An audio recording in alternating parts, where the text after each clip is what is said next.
Yeah, so we had some interesting conversations as to what to call this. Remember, if I keep saying this, it's our first time, and we said, how do we describe what we are trying to do? Because how do we make something so experiential for people? And so let's just say it's an online education and experiential methodology, because one of the concerns I've always had while doing in person uh, uh, education is that you're there three dimensionally and I'm there three dimensionally. I can reach out and you can reach out and we can play and there are toys and uh, you know what I mean. And I said, now how do we make something like this in two dimensions experiential? So I will talk a little soon about how we're going to go about this and what the whole program intends to do. But at this point in time, I'm just seeing this whole experience as a tightrope walk. And I'm on that rope. And what you can see right now, there are two cable cars, and that tightrope walk is in between those two cable cars. And one of those cable cars is where I am coming from. And where I'm coming from is this place of that wonderful place of connect, physical connect. We are breathing the same air. We are seeing the same views. We have control over so many things like the furniture, the lights, the exposure, the toys, everything. We've got so much control out there.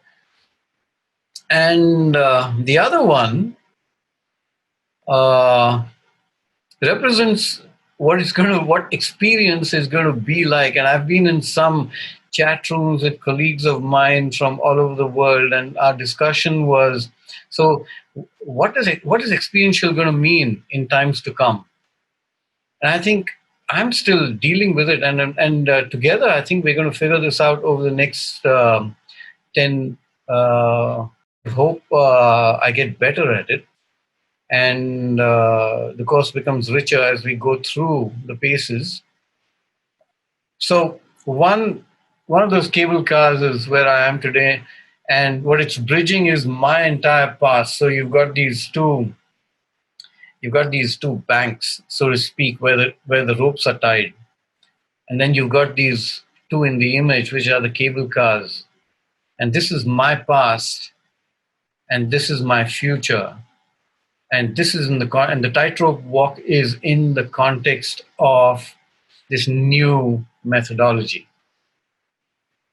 Um, I'm guessing you are also going to be on that tightrope, and you're going to be walking on it, and you're going to try and figure it out. You're coming with your own ideas as to how Zoom meetings could be, and sometimes you'll be disappointed, and sometimes I'm hoping you'll be joyful about what happened.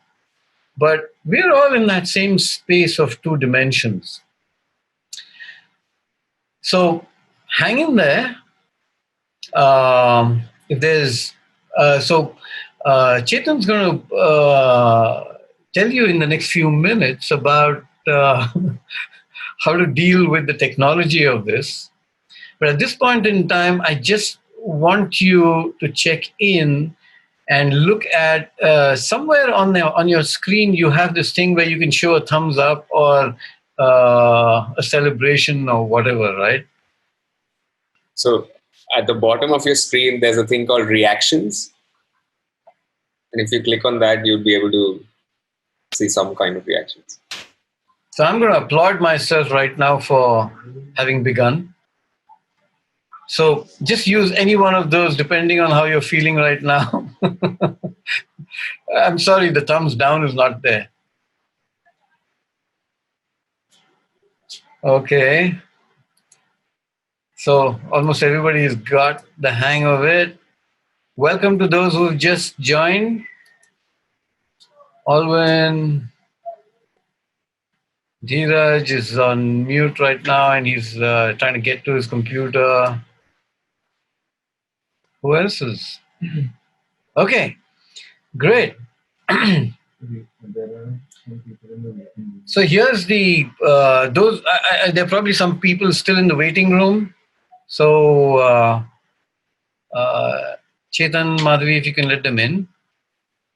No, no one in the waiting room right now. Not in the waiting room. Okay. So before we begin the session, just a checklist for you to look at and take a few seconds if you don't have the things that are here. I'm hoping most of you are on a laptop because that's what it's going to need. Doing it on a phone is extremely inconvenient. We tried that. Keep your phone close to you because the number that you've registered with us, we're going to send you some messages and we're going to try and make it interactive.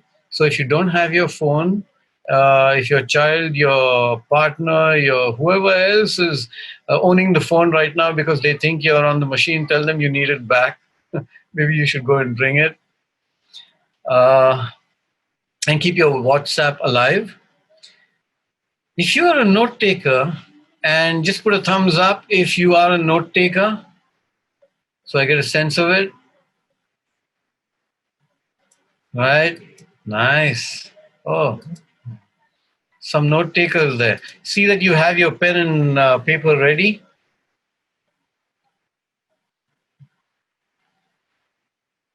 I know I'm going to be doing most of the talking, but you're likely to need water as we go along. So I have my bottle and I'm going to take a sip right now. So if you want to make this experiential, show me that bottle. Show me you're drinking from it. Cheers.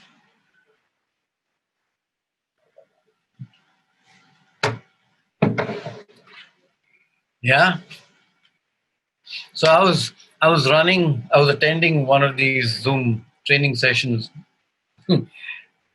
and I think he had a reason to say it. And he said, "Hey, just remember, distractions are normal.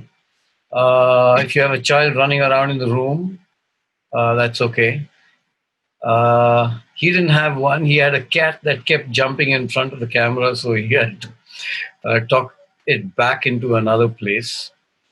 Just remember, it's okay. Don't get embarrassed. I don't have, my children have grown up. My dog is outside. I don't have a cat. The only distraction you're going to have from me is me, and you can put me off anytime you want. So just remember that any of those distractions are normal. Okay. Right. Um, Many of you don't know me,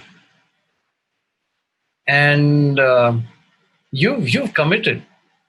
You know, you paid the fees, and you're sitting there and you're saying, "I have no idea who this guy is." Or maybe some of you have a partial idea. I know there's some familiar faces there. But here's an opportunity for me to share my story, but I'm not going to tell it the way I see it. If there's anything you would like to know about me, Chetan, can you walk them through how we're going to go about this?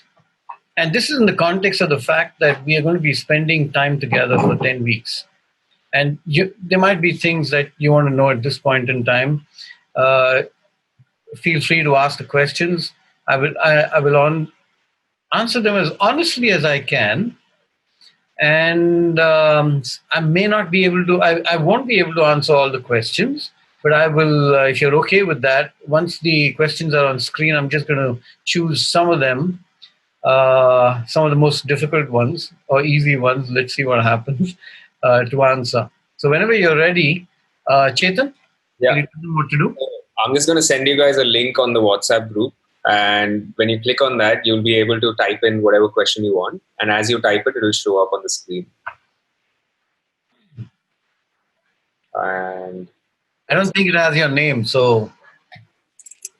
Chetan, sorry. Yes? Chetan, my WhatsApp number is different. I have put it in chat now. Sure, It's sure. not my regular number. So I'll send it. Yeah, because I didn't see the WhatsApp group. That's why.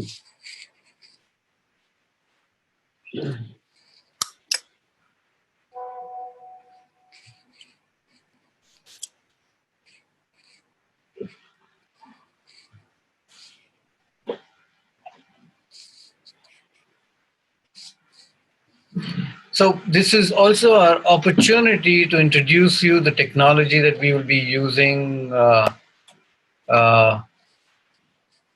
during our sessions.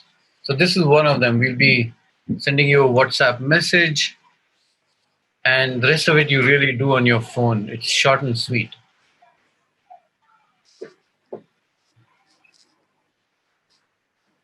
Is there a way I can see this? I should have got it by now.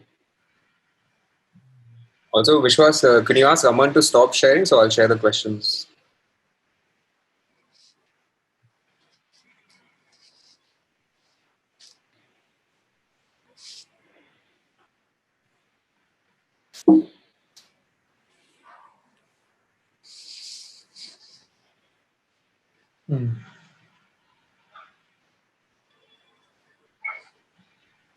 How many?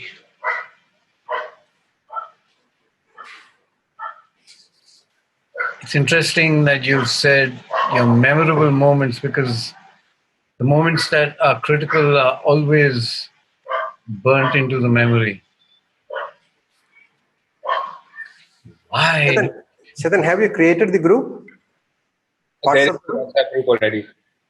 Yeah, but I'll just send it to you. yeah, okay. I'll send it to you.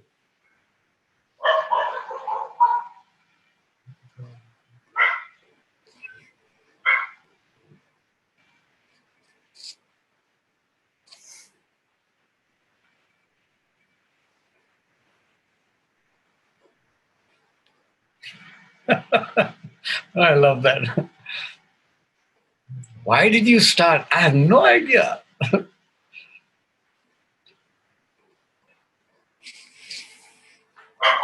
Wow, nice questions. Are you all able to see these questions? Oh.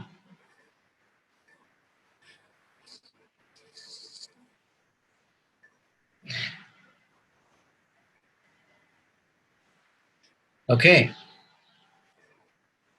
So I'm guessing some of them will keep coming in.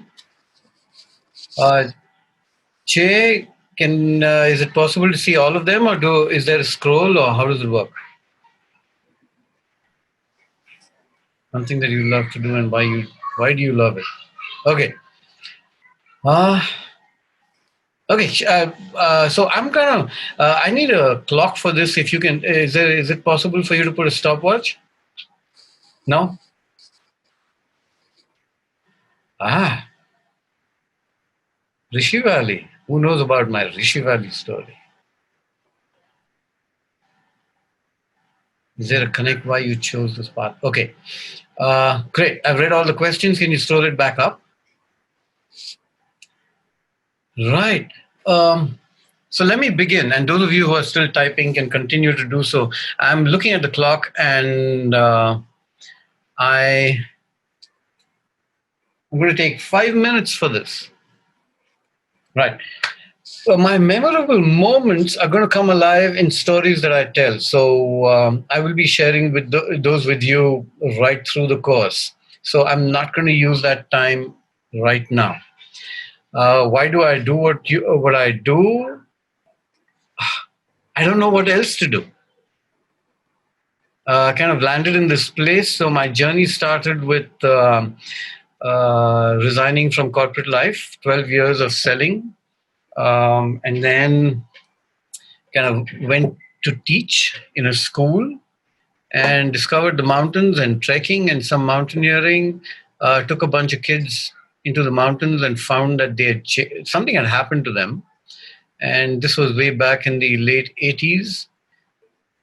And I think my journey really began there, because it was a big 7-day mountain experience for 11th graders. And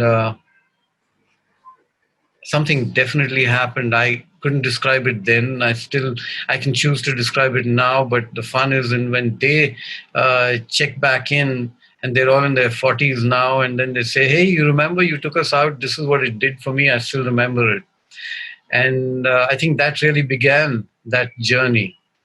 That's how I got into experiential learning, and I was doing it before I knew that something like experiential learning existed.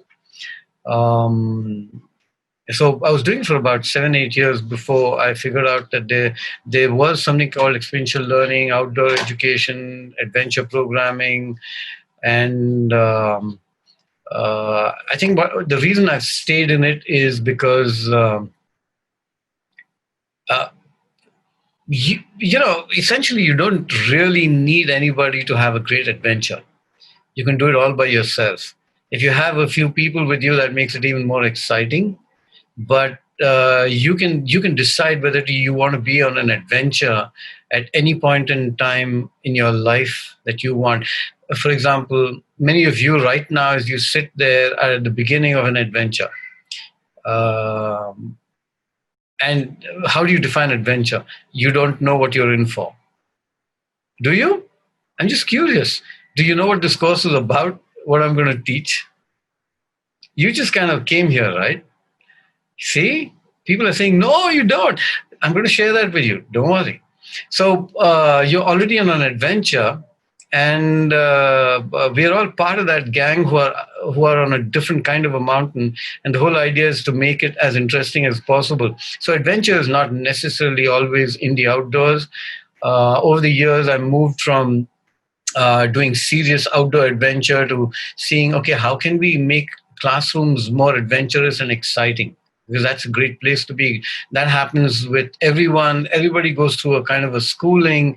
And what fun if we could make that experience, which is such a big part of our lives, more exciting. In that one breath, I believe I've answered a lot of those questions. Uh, do I still find anything challenging after doing this for so many years? I'm on an adventure right now.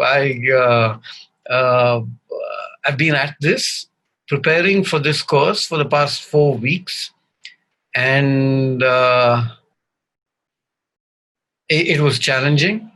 How do you impart a piece of a concept or content over a two-dimensional medium? Am I comfortable with Zoom? Not yet, because I have helping hands. Someday, I hope I can say, Che, take a walk. I'm going to handle everything myself.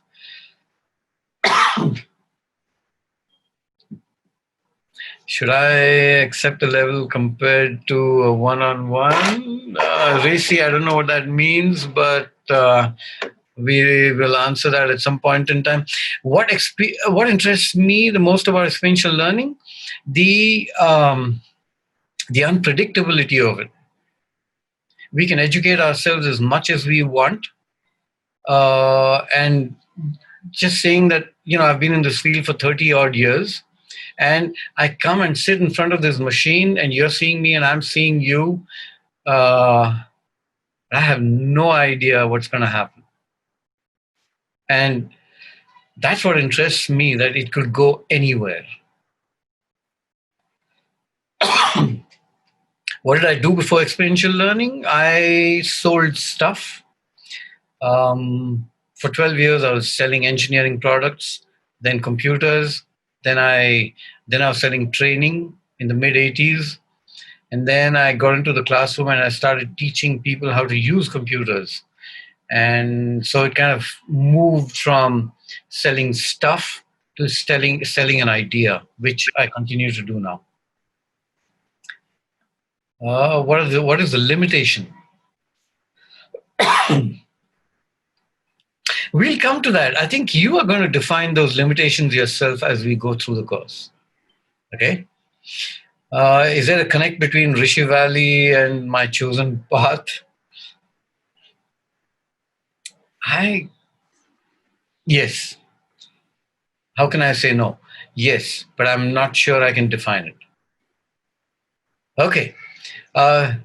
So all this seems, I hope you've got the answers that you wanted. I have another, do I have time? No, I don't. So I've taken 6 minutes. Let's move on. Just remember that feel free to ask these questions in the Google Classroom if there's something that you really need to know, and I will answer them. But let's move on from here at this point in time. Unless there's something burning that you really want to know and you want to ask it now, then put your mic off and ask.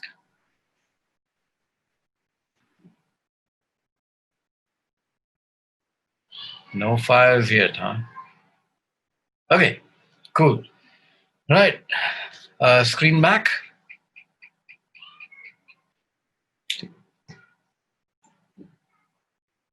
Welcome to those of you who've just joined in. Right. So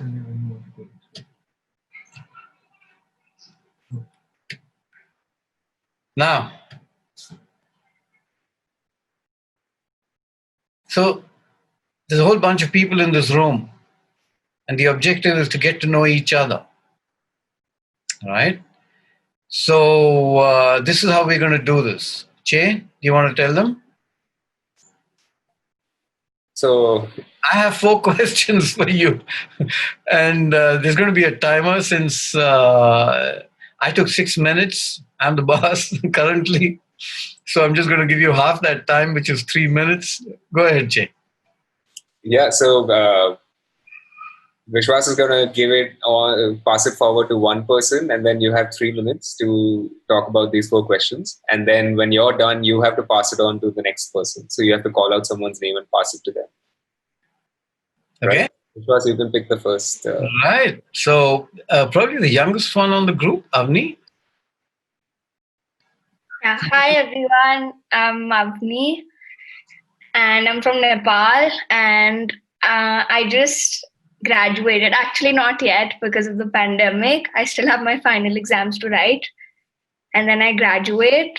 So I did English honors from Ferguson College, Pune, but I'm not really sure. I want to pursue law further, and what are the other questions? One second. My area of interest, I really like doing calligraphy in my free time. Then once in a while I read books. For now, I've been studying for my entrance exam for symbiosis, which is like in another 10 days. And what brings you here? I've heard a lot about you, sir, from my Masi, Sarita Masi, and Shashwat. And Shashwat has told me, he's done so many courses, and he's always told me, that it's very good. Vishwas sir is too good, and you have to do one of his courses. And so has Sarita Masi always motivated me to do it. And I'm really excited. I don't know I don't want to answer the 4th question yet because it just started. Okay. So I can ask you that later. Yeah. Okay. I think I'm done. Anybody can do next. You have to choose. Choose a person. I don't know anyone in this group. That's why. Okay. The names, right, on the grid? Yeah. Okay. Preeti, whoever is Preeti can start. Okay. Yeah, Preeti, before you begin, Che, can you put the questions in the chat and then put the whole screen grid? Sure. Okay.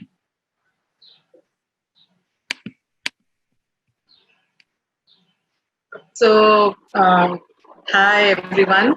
Hi Vishwas and everyone else. It's great. I live in Pondicherry and I work with Sri Aurobindo Society with the Integral Education Department.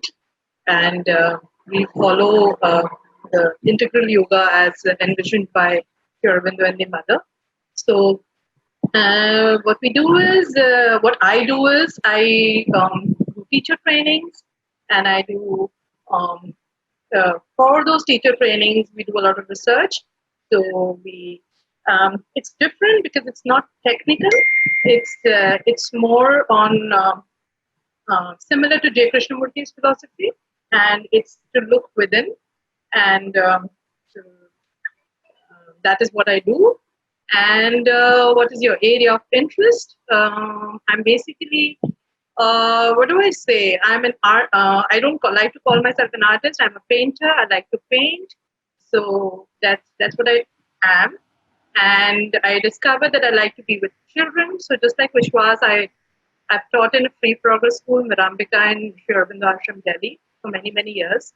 My daughter studied there, and now we moved to Pondicherry. That's why, because she's in SEIC, the ashram school here, and I totally believe in the free progress style of education. And passionate, my husband and I were passionate about it. And so that's our education is an area of interest, and everything connected with education. Anything. What brings you here? I heard about Vishwas from Jayashri, who's a facilitator in a school, Matri Kiran in Gurgaon. I worked with her for some time. She's a very close friend too, and I totally trust her opinion. And she said the best thing, of course, would be to. She always told me, "You have to do it. You have to do it." Physical contact. She told me when I was working with her, but it didn't happen. So now that there's no other way, online is the only way. And what are your expectations from this course? Well, as a teacher trainer, I've already started my Zoom interactions online, and I'm kind of finding my way. It's very exciting. And so it's so much better to have other people's views and learning from other people how to make the content and the ways of doing things more richer. So that's what I'm looking forward to. And all of you also. When there's so much, wow, that's it. Thank you. You pass it on. Choose somebody. Yes. I pass it on to Monica. Good evening, everyone. My name is Monica. I'm originally from Poland. I have been in India, I think, in and out for past 7 years. And currently I'm based in Bangalore. And I have been in the field of experiential learning as a facilitator, doing programs based on life skills, social emotional learning, and developing soft skills within the youths. And I never actually got any formal education in experiential learning. So I thought it's a great way to now top it up. I usually had some internal trainings and a personal research, and I really heard a lot about Vishwas. Also, I have a lot of friends from industry which attend the deep course and the certification course, the shorter one. So I was always keen to attend it. However, the time never allowed me. My personal area of interest is I currently started developing more and integrating mindfulness into my work. And I think for the future, I would like to combine mindfulness and emotional intelligence. So I'm going to pursue a course in Pune on mindfulness and presence-oriented psychotherapy, which I believe is going to give me a good background later to work with students in education. And what are my expectations? Well, I believe that adventure is a mindset. So I'm very open for whatever is happening here. I believe discussion is the great way and stories to learn from each other. And there's always learning as long as we are open for it. Yeah. Thank you. And I'm passing the mic to Kiran.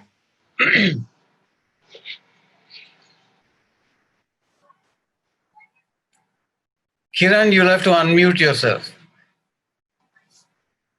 That's one button you're going to have to learn. Yeah. Okay. Thanks, Monica, and namaste to everyone. I can't shake your hands, or I can't give you a hug. Not only it's the COVID time, but it's also, a two-dimensional. And to start with, my name is Kiran, and we've been doing rural tourism. It is a kind of experiential tourism itself, where we take people back to the rural area where they spend some time with the rural community. And okay, so that is what I've been doing. I've been doing this for about 20 years now. while I was studying itself, I started doing it. So it was like a part-time thing, and then I got into this full-time, and this is what keeps me going. Like Vishwas said, I don't know why I do, but it gives me a lot of happiness. So I do this, and uh, yeah, what are my areas of interest? Because I do this in the rural area, everything about the rural area interests me.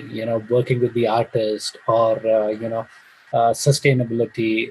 I love travel, and that's also one of the reason why I'm in this. And nature, of course, going back to nature. All these are some things which I really love. Um, okay, and lastly, I think the expectations. Expectations. I feel one of the reasons I'm here is also like to learn from Vishwas. Besides that, I feel I need to go into the next level. Maybe what I'm doing. Uh, yes, it is effective on one level, but I have to see how this can be replicated, or I have to see how it can uh, that self actualization is what I'm looking at. How what I'm doing, how meaningful can I make it, and how I can make it more relevant to myself and my life and to nature and the community. So that's why I'm here. Thank you. And I pass it on to, who do I see here? I pass the mic to Madhu. Thank you. Thanks, Kiran. I'm Madhu. So I would call myself a newbie teacher. I think, 2 years back, like basically I quit my corporate life and decided to move into education space. I have recently joined a school as a maths teacher. Um, and this was my childhood dream to become a teacher. So I'm happy I'm finally doing what I really wanted to do. Madhu, where are you Yeah. located? I stay in Kolar in Karnataka. Kolar. Okay. Thank you. My area of interest is, I think, philosophy apart from education. That's my area of interest. What brings me here? I had registered from one of the 1 hour session that Vishwas had ran, but I couldn't join in. But I got to see the recording, and I was completely blown away. And the recording came at the perfect time because I saw it before I had my first session with children, and it really changed, the approach I should basically take. So after that, yeah, I saw what all courses are there, and I was very disappointed. Everything is face to face, and I knew I couldn't go to Pune. So for me, this course is like a boon. Yeah. So I'm very happy to be in this course. I think the reason I'm here is because experiential learning, I think I don't know much, and I really want to learn that so that I can do better for my children.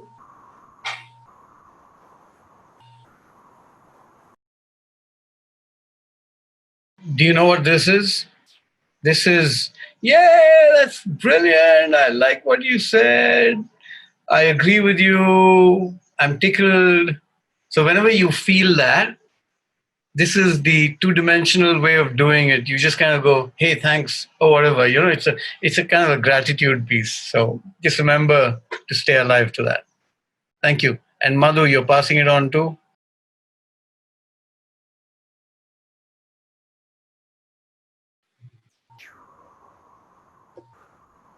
I'll pass it to Manjula.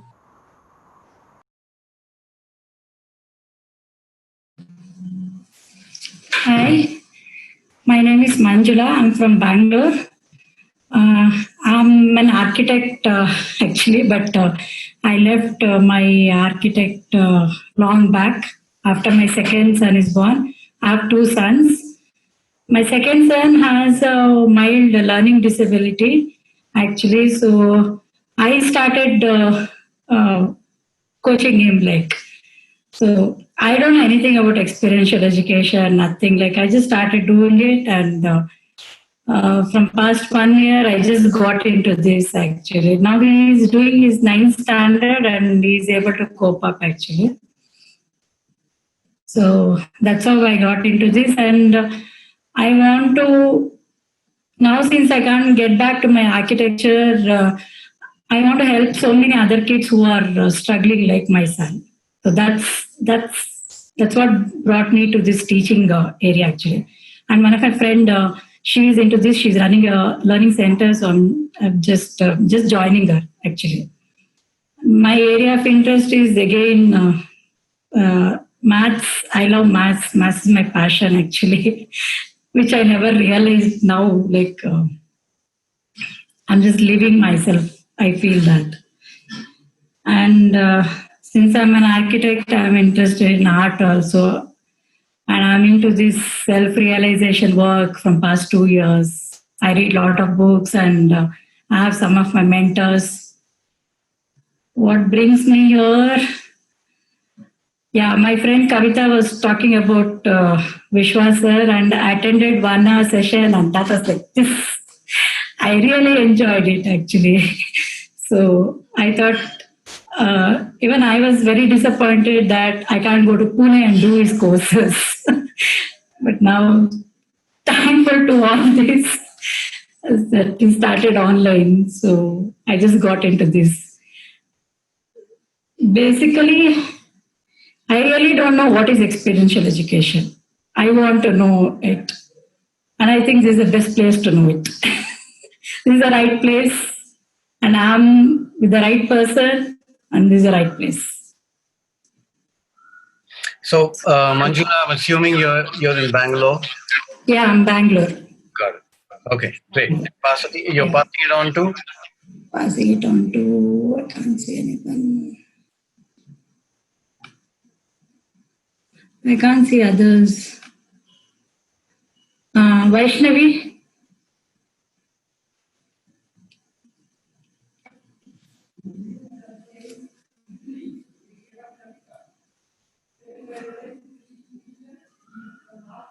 Vaishnavi?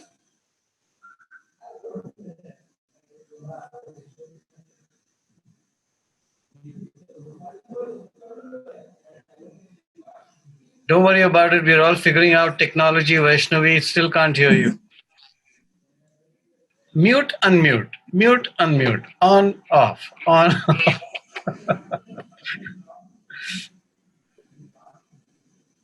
Yeah, she got it.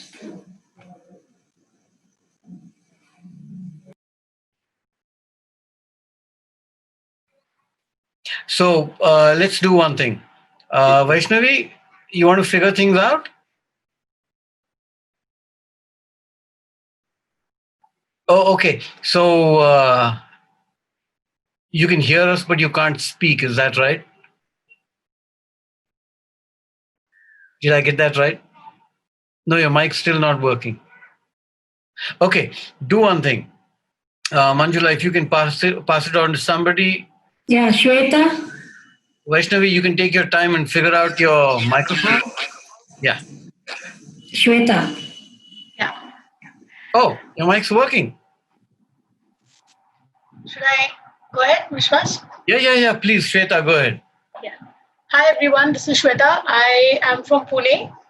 I have been into e-learning for the past 16 years, instructional design to be specific. And currently, I'm working as a learning consultant. I have a 7-year-old daughter, and 3 years back, I just quit my full-time job, and I've been freelancing. I'm enjoying it, so I'm able to give her time as well. So I didn't want to go away from my field, but I wanted to, balance it out. So I've been freelancing, enjoying it so far. My area of interest, I love cooking. That's like a de-stressor for me on those crazy days. And my newfound interest is I've just, since last month or so, I've just signed up for Kathak, learning Kathak with my daughter. So it's my 7-year-old and me, we are learning Kathak. I've actually learned Bharatnatyam before, but I'm unlearning Bharatnatyam and learning Kathak. So I'm absolutely enjoying that. What brings me here, I'm actually beating myself because I'm hearing so many people say that they have not been able to come to Pune and do your course, Vishwas. I've been in Pune. Namrata Dikshit, one of my close friends, has been persuading me for the past, I think, 2 years. But now I'm beating myself for not having done deep last year. But never mind. Hopefully, I'll do it next year. So what brings me here is being in learning. We've seen the learning landscape change. from where I started 16 years back, where there was just two types of learning. And now everything is changing. There's mobile learning, social learning, experiential learning. There's so much jargon, but I never, I don't really think I know experiential learning as such, what it is, what it can be. And I would like to expand it a little beyond my job and also see if, I can teach my daughter differently or help her see things differently. So it's a dual purpose. That's what brings me here, and I'm still looking out for deep. I hope it'll be there soon. And my expectations from this course, like I just said, learning what experiential learning is all about, and just broadening the horizon. I think I feel stagnated in my field and in what I've been doing. I think we're approaching it the same beaten way. So it's about just opening up the vision and thinking differently. Hopefully, it'll also bring a change in the kind of work I do. So that's what I'm hoping for. All right. And I'm very consciously trying not to pass it on to Rishikesh, who's my husband and who's with me in the course. So I'm going to pick somebody else. Let me pick Varun.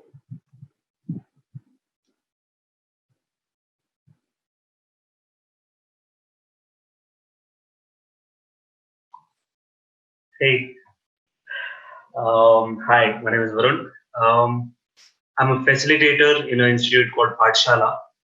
We teach people who have learning difficulty, and we mainly do NIMS. It's open schooling for 10th and 12th. What are my interests? Lot, dance, music, art, you name it. I have a lot of things. I'm a military artist. I have a lot of interest. I am great towards. What brings me here? Then again, in Pathshala, two people have, both my mentors have done deep, right? So Kavita ma'am and Hansha, both have done deep. And once they come back from deep, their view of education, everything is so different and so very inspiring for me. Yeah, they act strange. They always act strange. Yes, they are very strange sometimes. so I want to know what was that strangeness was all about. So I came here. So I got an opportunity right now to go to afford this right now. So what are expectations from this? Expectations is that I also start acting as strange as them. I become, if not as great as they are, or as my mentors are, at least to a point where I can meet my students' craziness and let them enjoy their craziness. So that's one thing which I want. So that's about it. Whom do I go to? Dheeraj. Right. That's it. Thank you. Thanks, Varun. Good evening, everyone. Good evening, Vishwas. So what do I do? So basically, I am a businessman by profession, and that was not something by choice, but I had to get into my family business, and I felt that my calling lied somewhere else. And this 5 years back, I happened to get into a profession which actually I started doing because my children wanted to learn public speaking. They wanted to learn the art of effective communication and public speaking. And that's when I actually started training and teaching kids. We started with kids from a very small city where I stay. It's called Siliguri. I don't know if many of you have heard about it. It's in the foothills of Darjeeling. And yes, so that's where my journey started from. And gradually we started, um, as Vishwas said, we started doing more and more adventure. We started moving out to different cities. And as on date today, in the last 4 years, we have been able to open our branches in 17 cities including India and Nepal. So that's how, it just started because my children wanted to learn it. And now we are training thousands of children across India and Nepal. And thankfully, to this lockdown, we had to shift the whole model from the actual real classes to the online mode in the last 2.5 months. And this has kind of opened up a Pandora box, an opportunity for us. And now we have students from US, from Dubai, well, from all across the globe, because there's no boundary now, as they say. So this has opened up a lot of opportunities. Wherein lies my interest? I am interested in anything that teaches me something new. So I'm always open to learn. And in fact, I feel that my learning journey has just started. I have been in my family business for the last 17, 18 years. But now in the last 3, 4 years, I have got back to reading and studying and rediscovering myself. And I think my journey for learning has just started. What brings me here is I've heard about Vishwas from some of my colleagues and friends. And that's why I got into this, because I wanted to up my level of learning. I still feel that it's a long journey for me and lots to learn. And my expectations from this course is to be able to bring in more energy, more livelihood, more excitement to the classroom programs that we are conducting for our participants, to be able to add value to the existing courses and programs that we're doing. That's the expectation from this course, and I hope I'm able to, take back these learnings and apply it to my own field when I'm working. So that's in a nutshell about my expectations and why I'm here. Thank you so much, and I would now like to pass on to Avni. I'm done. Oh, Avni's done. My bad. So let me take this to Kabir.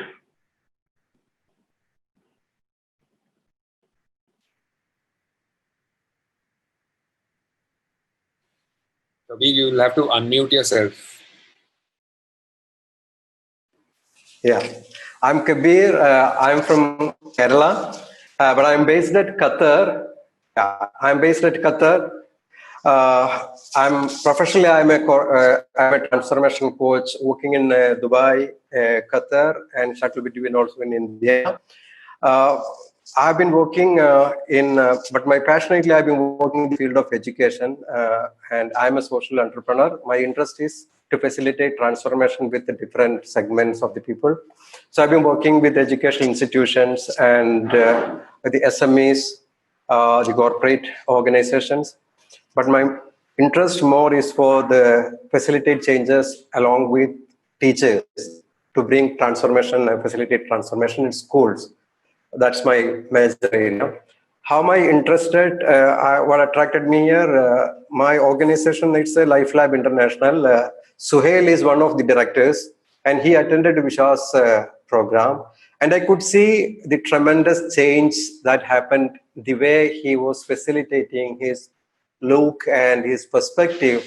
So, and also when I knew that I'm very much fascinated with the concept of this alternative education. When I knew Visha's background, Ishivali, and also your background in corporate, which are my interesting area and my backgrounds, I thought that sometimes I want to meet you somewhere, and I wanted to attend your course. And very coincidentally, physically it was difficult because my availability because of my travel. But when it came in online, so the COVID is indirectly, it's a blessing in disguise for me. So I took the chance. I didn't leave it. I had a lot of other things, but I thought that this is my priority. I'll do the course, and that's what made me attracted me. And what I'm expecting from this, I'm just simply open because I would love to to travel the place unknown, unstructured, and to get what I get. And I want to search and I want to collect what will be good for me. And I absolute trust in you, Vishwas. And I'm sure that I'll get what I want. Simply, I'm blind, not setting any expectation.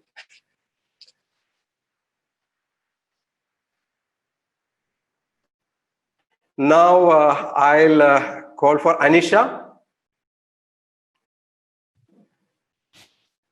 Hi, my name is Anisha. I'm from Delhi, and currently I work with an NGO, Delhi-based NGO by the name of Youth Alliance, and our work is also deeply rooted in experiential learnings and immersive journeys for young people, where the focus is on inner transformation and inner change. And also how when one knows themselves better, they also understand the world better, they understand their realities better. And we work with young people, so mostly urban youth, and like we take them to the villages, we take them to a different reality where they can understand world, like it's a multi-reality situated world that way, so they can understand that, and choose to kind of work in a way that contributes to that larger reality in a meaningful way, that aligns with their passion and that aligns with some social awareness and uh, well-being of the larger world. What like what was the second question? I forgot. What are my interest areas? I think in the lockdown, it's been very interesting for me that I've done things that I never did. Like I didn't pay attention to earlier. So I've loved watching sunsets throughout the lockdown. They look beautiful from my terrace.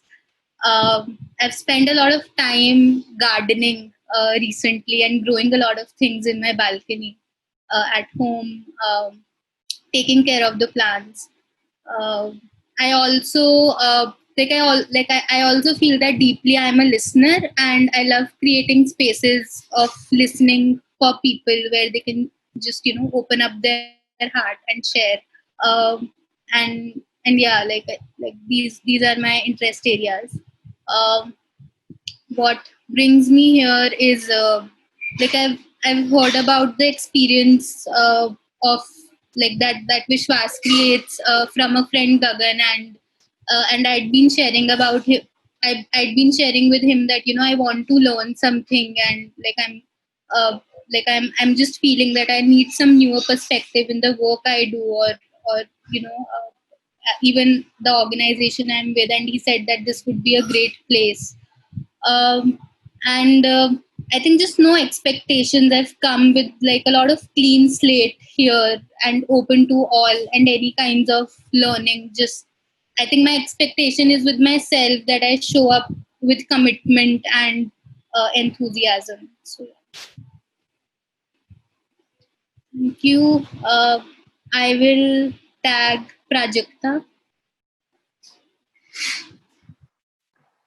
Hello, everyone. I am Prajakta. I am working for a gemology lab as a quality management manager. Mainly, my work involves documenting and communicating all of the policies and procedures of the lab in line with ISO requirements.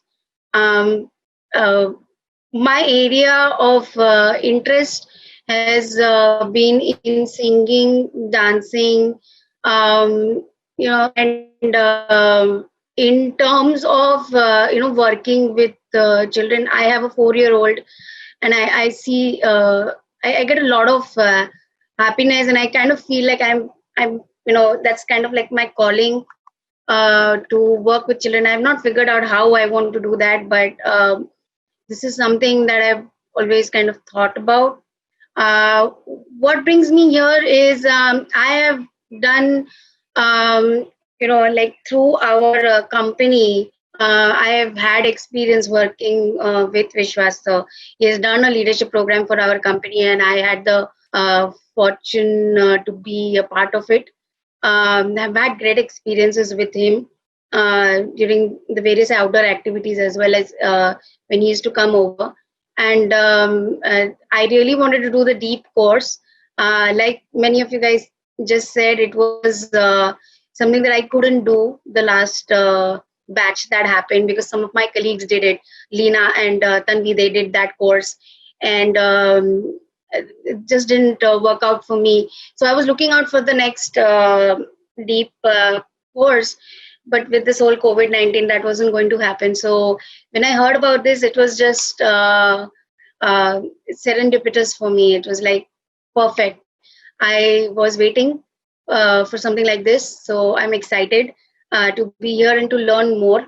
What is my expectation from this course is nothing but learning how to really reach people and to transform their thinking without them even knowing that they are transforming. In some ways it will help me in my job, that facilitation skills.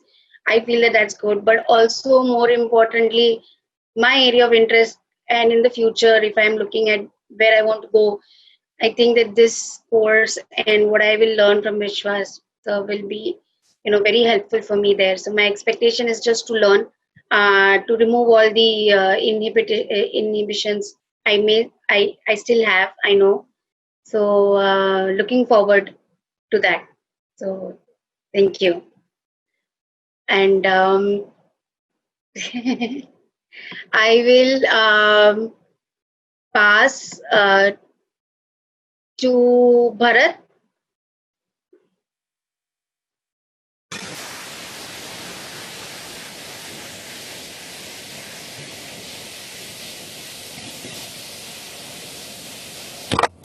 Am I audible there? Hello. Okay. My name is Bharat. Thank you, Prajakta. So let me see the question. So yeah. So I am a math enthusiast. I teach math. I learn math, and I do math with the teachers, kids, online, and in the field also. And work. I work with the and also working with the different. I mean, kind of teachers and the kids. I mean, they are in with the uh, underprivileged community, and from different schools also, government schools also, and from I mean, in online teaching, I am teaching the kids from US too. So I have different spectrum of the audience there. So I teach math there. My primary passion is mathematics. What is your area of interest? Apart from that, whatever thing that is engaging, that is full of life, that is full of learning, uh, uh, uh, attracts me. And what brings you here? So actually, what I want to do, I mean, make my sessions more meaningful, my facilitation more, I mean, more, effective. So that's why I'm here. And what are your expectations from this course? As I don't know much about the extreme things, and what I can say, I don't know much about it. So I don't have much expectation, but I have some expectation with respect to me, that I want to learn a lot of things that will help me facilitating my course or whatever I am teaching with my kids and the teachers. Thank you. And uh, yeah, Soumya can continue. Yeah.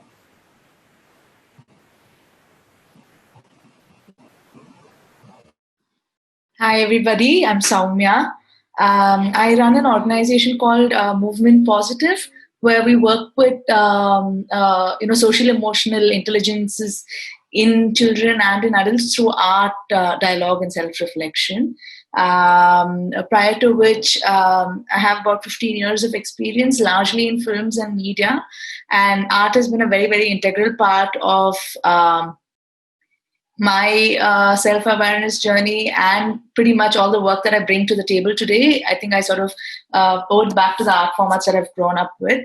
So I'm really interested in understanding how art and self-exploration can go together. And that sort of also is the reason why I'm here, because I think it is a very experiential. Art is a very, very safe, non-judgmental space for you to explore yourself. And I just want to see how, experiential education sort of combines to create that magic for people who are, looking to explore themselves. And also, of course, Ashwini, I think, has been one of Vishwasa's student, and she was she's been telling me she actually wanted me to go and do the full-time program that's there. She hounded you. Huh? I'm sure she hounded you. No, I'm glad she did though. Yeah, Ashwini doesn't just ask, she tells you, go do it. Yeah. And her subtle messages were literally like, every time I was postponing this, her subtle messages were like, I need to do this. But I honestly, I really don't have an expectation out of this. I think the fact that Ashwini told me about this program at a time when I'm just, starting my organization, I think was a sign big enough for me to come here with an open mind. Yeah, I'm really looking forward to this. I'll pass it on to Alvin. Thanks, Soumya. Hi, everyone. I'm not sure if you guys can hear me. I still get the feeling I'm settling into the 21st century. Can you all see me as well? Do you want to see me? Okay. Yeah, man. Okay. All right. Hi, everyone. I guess you can see me now. All right. I am from Chennai. My name is Alvin, and I work as a chief operating officer for a technology company. My areas of interest, well, there are quite a few. I'll list psychology, leadership, coaching, behavioral economics as a few of those interests. But I'm pretty much curious about everything. Right? What's the third question? What's the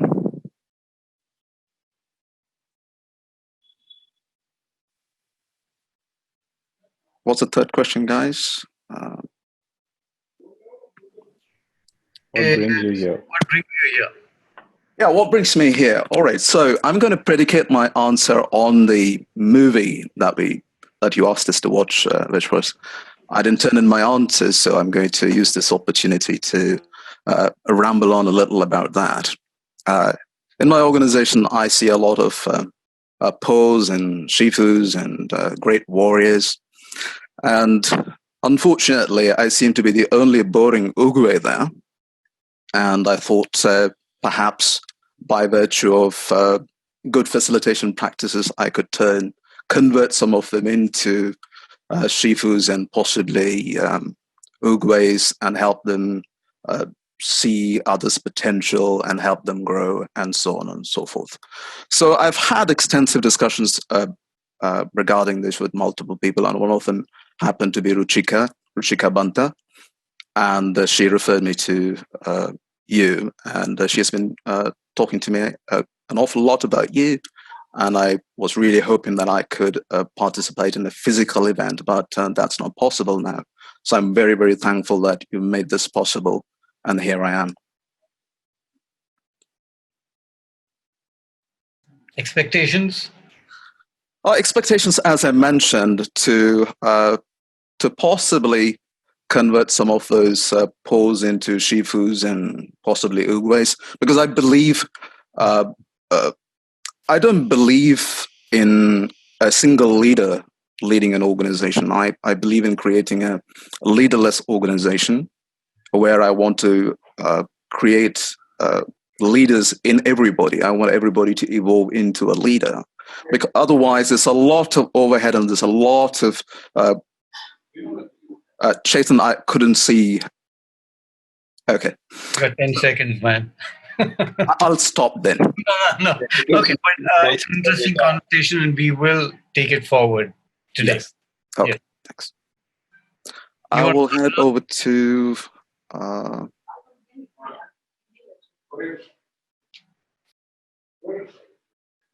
Mridul.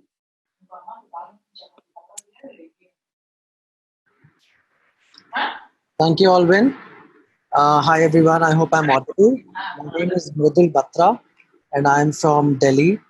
I am an educator myself. I am involved with a primary school here called Prakriti, which runs on alternative schooling foundations. And I have been facilitating sessions for government school principals in Delhi and trying to explore this whole area of and this whole space of change to self transformation, like changing systems to self transformation. So yeah, pretty much last 3 years I've done a lot of work in that area with these principals, and of course I'm involved with the school as well. My area of interest, I mean, I think I pick up various areas of interest, and they die down within about 2 to 3 years of time, typically. The latest one, I'm just trying to hold on, myself here.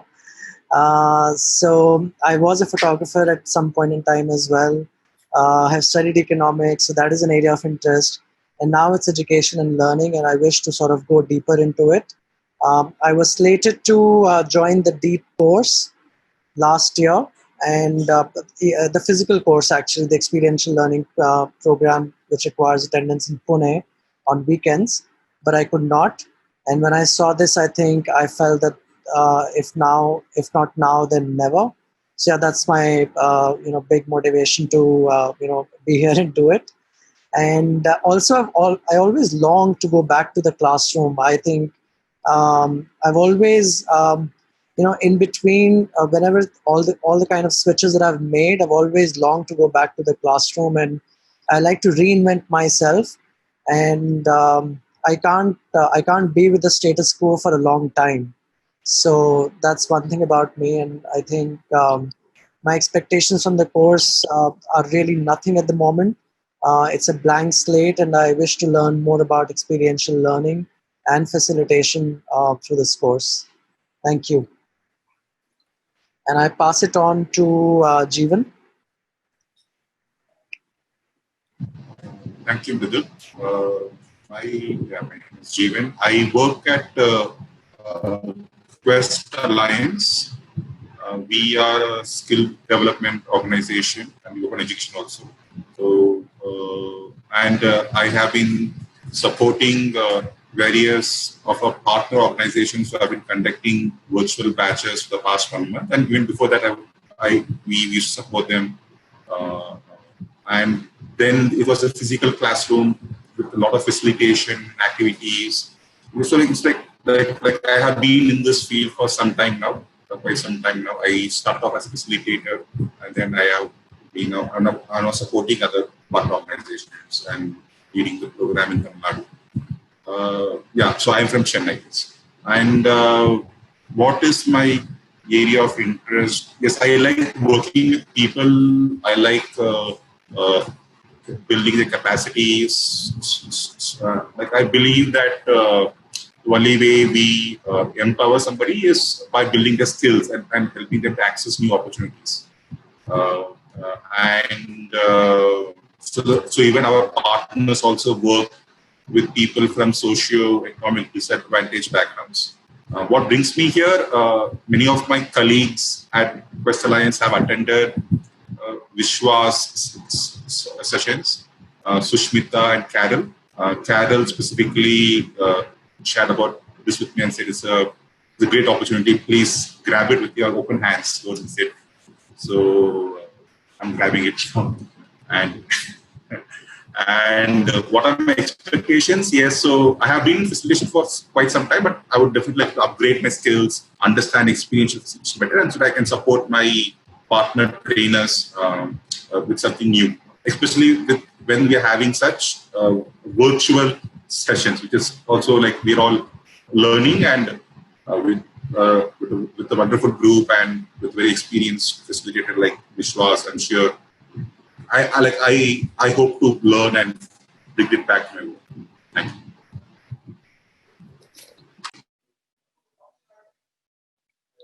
I pass it on to hold on.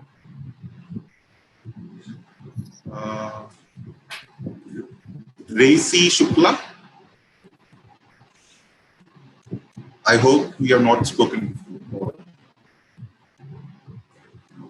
Yeah, I have not spoken yet, and I was struggling with my unmute. Yeah, so hi, I'm Racy. I'm an outdoor educator and a check leader. I was check leader earlier. Before that, I was a counselor and now turned into outdoor educator for school kids. What are my area of interest? My area of interest is basically history. I have this keen inclination towards historical places and reading history, and then comparing all the historical events with the present one, like why the Roman Empire fell, why the Aztec were, attacked, everything. So I have this habit of comparing all the histories with the current scenarios, even the pandemic with the historical Spanish influence and all. So yeah, I love history. That's my area of interest. What brings me here is yes, as an adult educator, I am still not well equipped as an educator. I need to learn a lot. I am still at very initial stages. So this is one of my steps to equip myself to be a good educator. Expectations is in the last classes I had with sir, he just said that he can only open the gates for me. So yeah, he did open, and now I'm just trying to chase him wherever he go and whatever I can grab from him. That's all. So next, I want to pass it on to Rishikesh. We were not able to hear from him, so I would like to hear from him. Thank you. Tracy. Yeah, my name is Rishikesh, and I work as a learning consultant with a IT company, and my job is to work with other corporates to bring along change in the organization and also train or I would say end user adoption with large ERPs that go around. My areas of interest apart from training, it's spending time with my daughter and doing some art and craft with her, baking with her. So that's something that I love. And what brings me here, of course, Namrata Dixit, one of our common friends, highly recommended doing these courses. And other reason was I get to attend this training with my wife after many, many years. And my expectations, I really want to surprise myself and to learn new things, especially the experiential learning, and see how I can apply those to change management that I am working for, and how I can incorporate those learnings into implementing those for the larger world. I'm asking, And your dad doesn't want to have onion. This will have onion. Anyway, they also have the upma. Worst case scenario. Do they have the upma? Somebody's mic is on. Just ask them so that they don't feel helpless. Oh, I love this. We did say expect the unexpected, right? Yes. Ready for surprises. So Rishikesh, continue with the upma. Yeah, I do love upma also, made by my wife. Yeah, so the last thing, I'm here to surprise myself, and I'm sure I'll do that.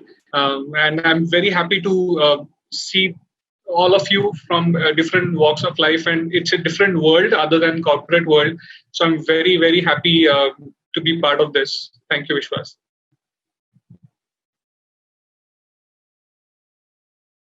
You have to pass it on. So we've got how many left now? We've got Vaishnavi. I think I'm the last one. No, Vaishnavi hasn't spoken. Aman hasn't spoken. Vaishnavi? I'll pass it on to, Vaishnavi. Yeah, we can see you've got entertainment there.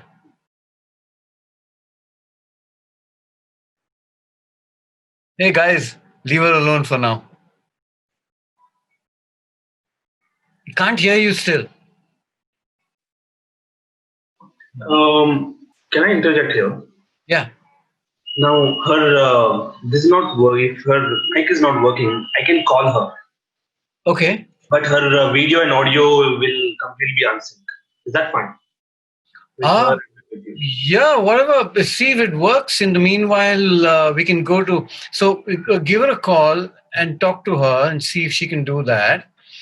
And in the meanwhile, who we've got Aman. Who's I left? think JC, MV. Tracy is done. Yeah, Aman is left. Aman. Okay, Aman.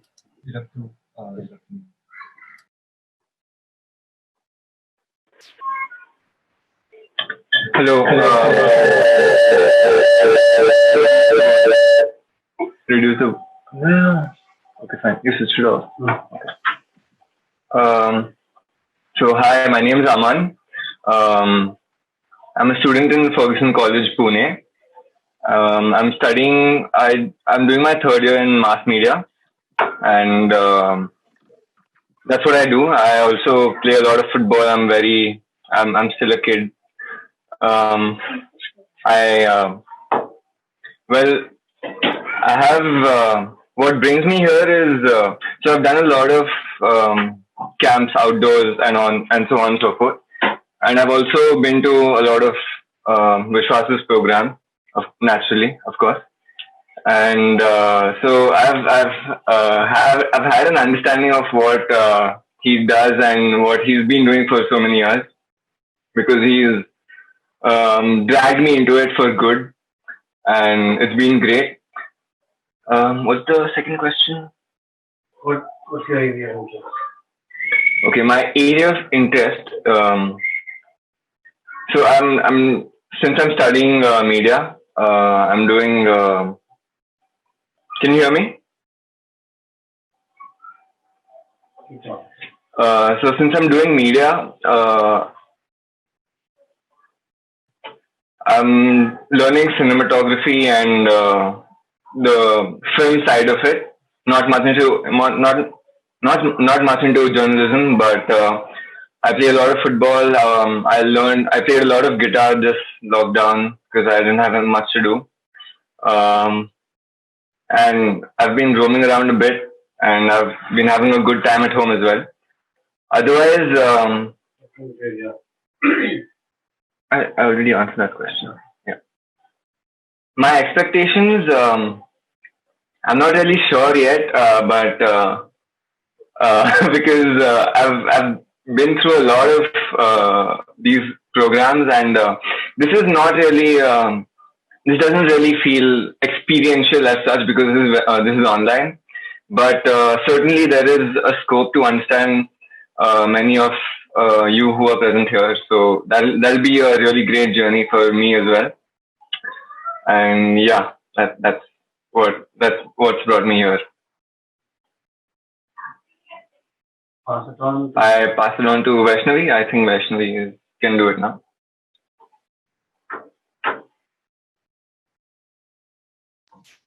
Okay. Vaishnavi, have you? Online.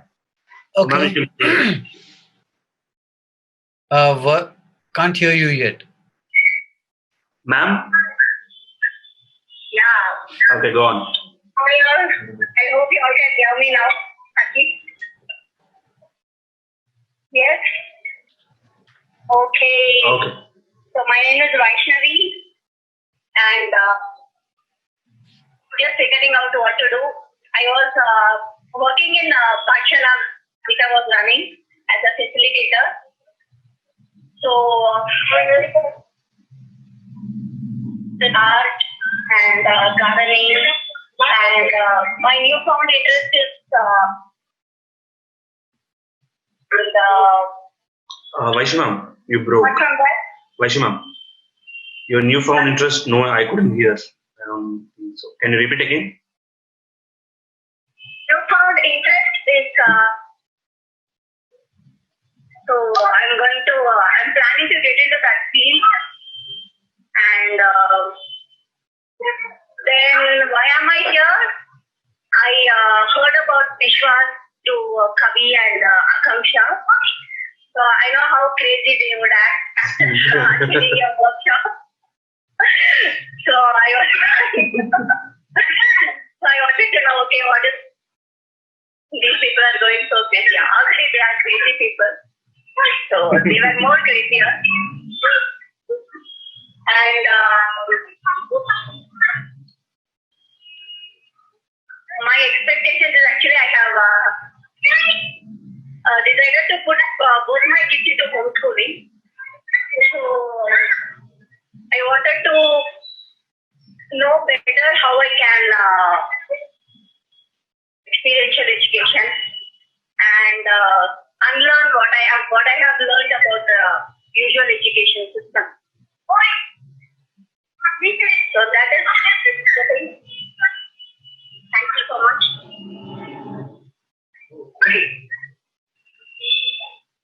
I'll get the call. Thank you. Thank you for making it possible. It was, have we? Left, yeah. Somebody left? Yeah. Cynthia's left. Okay. Yeah. Hi. Yes. Hi, sorry. My name kind of didn't appear because I'm using my office laptop. So just an introduction. I'm Cynthia. I'm an IT lead. I'm a lead for a team of 6 members in an IT company. My area of interest, I have a lot of interest like Varun. I like to dance. I like to do fabric art. I'm into baking recently after the lockdown. And a bit of cooking as well. What brings me here is I would like to learn about experiential learning and what it means. And this course was kind of referred by my brother-in-law, as well as what's the expectation from this courses. What does experiential learning mean, and how I can help my make facilitate meetings better, and also encourage my team members to be better facilitators. So that's the expectation. Thank you. Is that it? Yes, short and sweet. Good. Who's your brother-in-law? He is actually in the meeting as well. Alvin is my brother-in-law. So you heard it from Alvin, and Alvin heard it from somebody else. Yeah. Nice. Great. So anybody left? Have we missed out on anyone? Everybody has the job of looking at the list and saying, Okay, cool. We are almost an hour and a half into this. So if you can stand up, stand up. I'm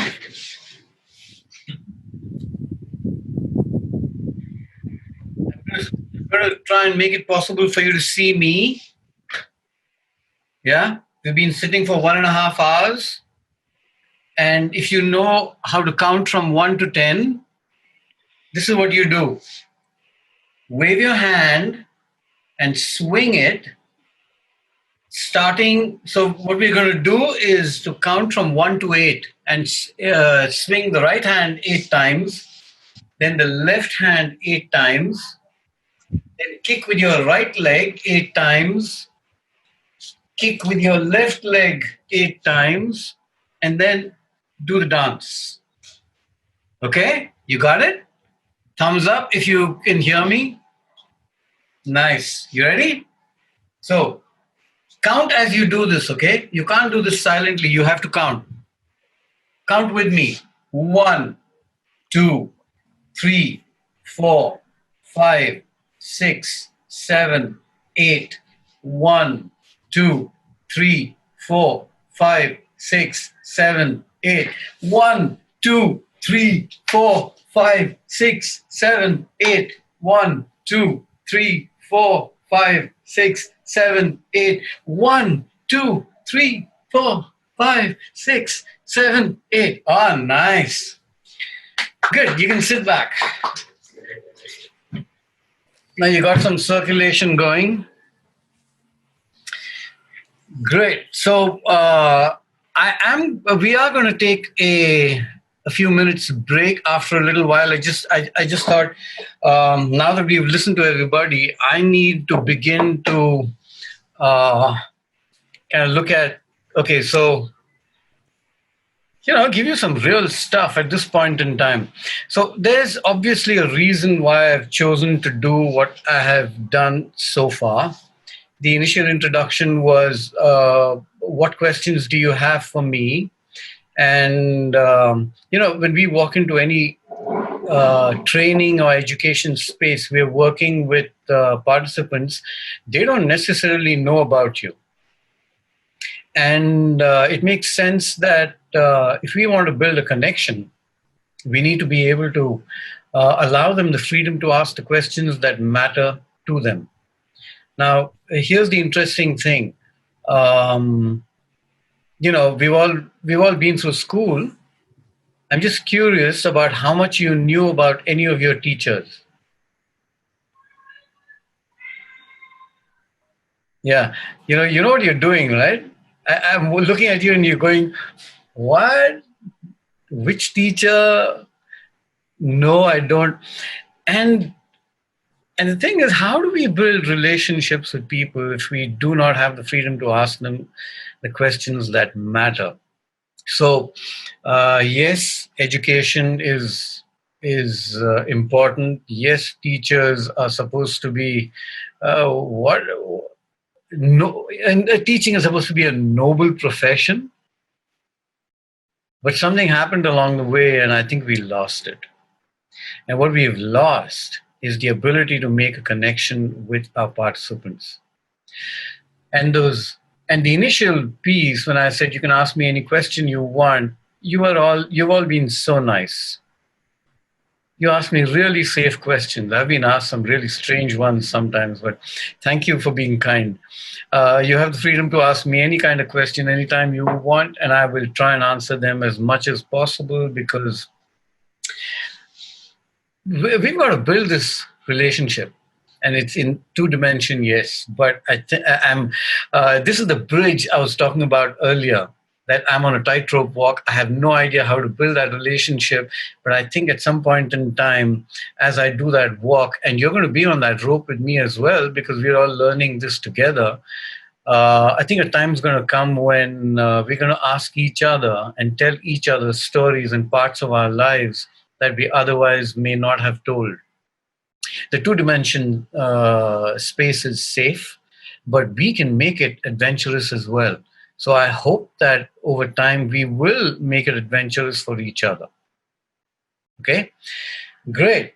As we go through the course, here's some. Okay, I'm going to need the screen. So this is about, I'm just trying to figure out how you may have questions as we go along the way, and how shall we deal with this? Any suggestions? Because I don't want to be talking to myself all the time.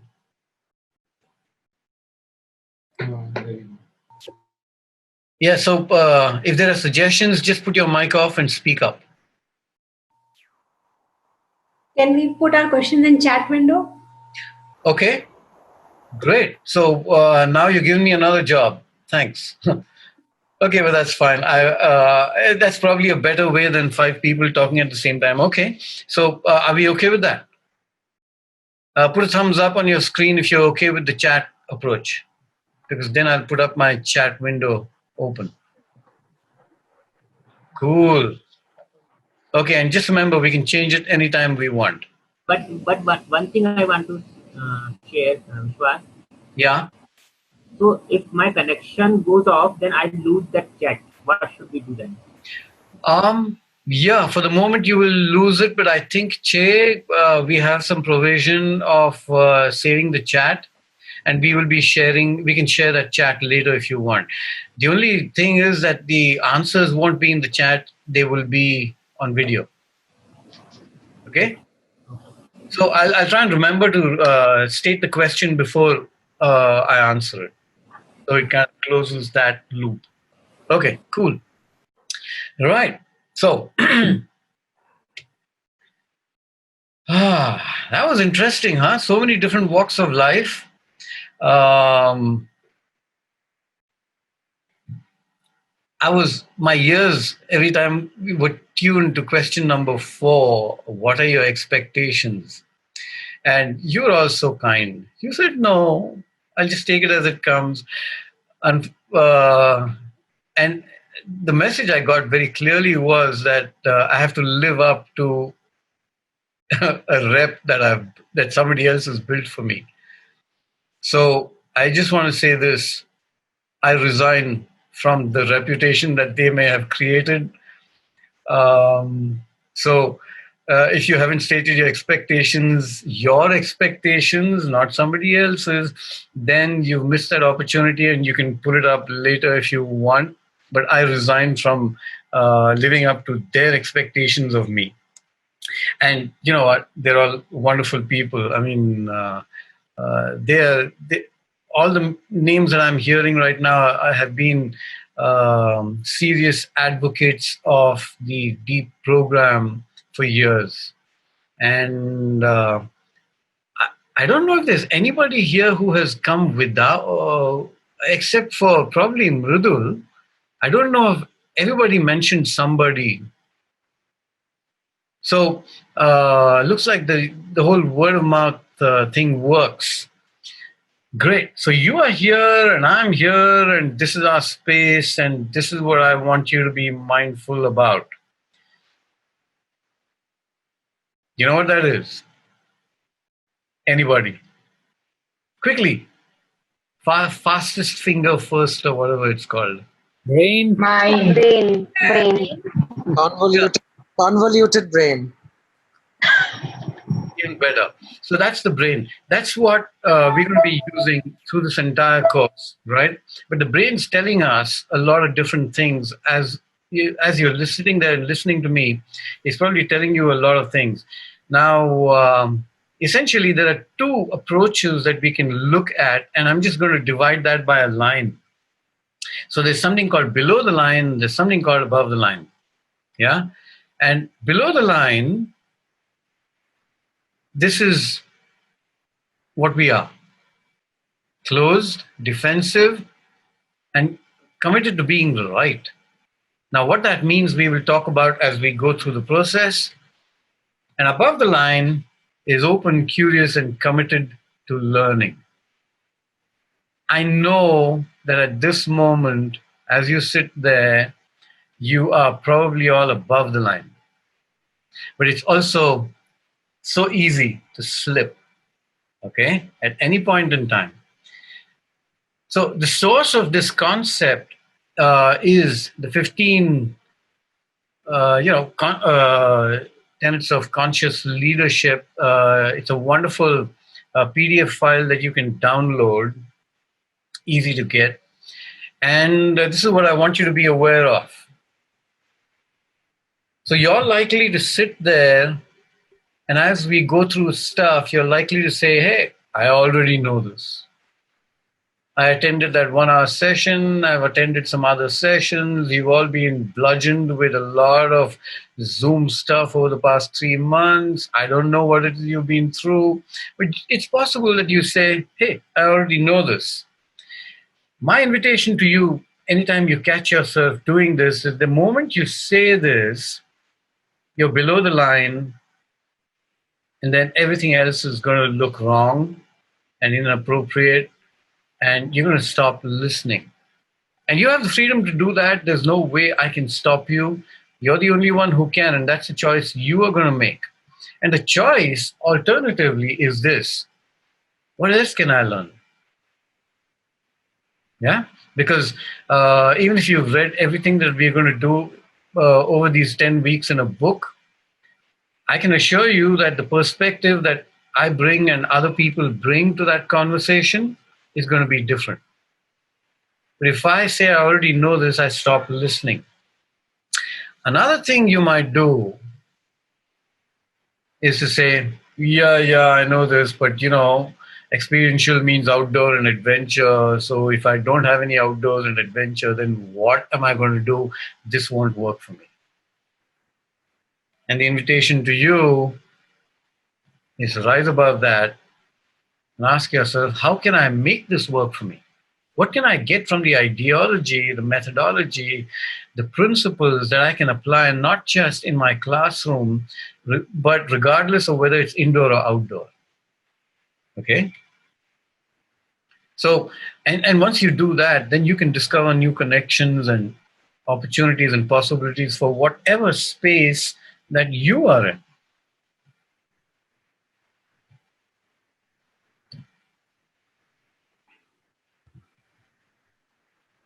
Do you have one of these?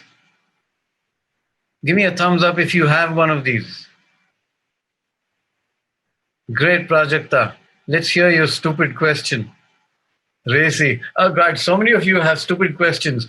Go ahead and ask that question. And I think you have to ask that in the chat now. That's the agreement, right? Okay. What's your stupid question?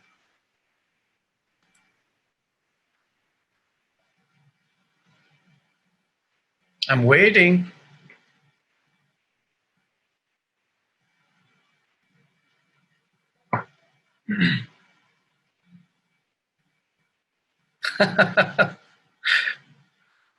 What is teaching? Okay, great. So now you got a lot of stupid questions. Now, so let's look at ditto. Oh, wow. Okay.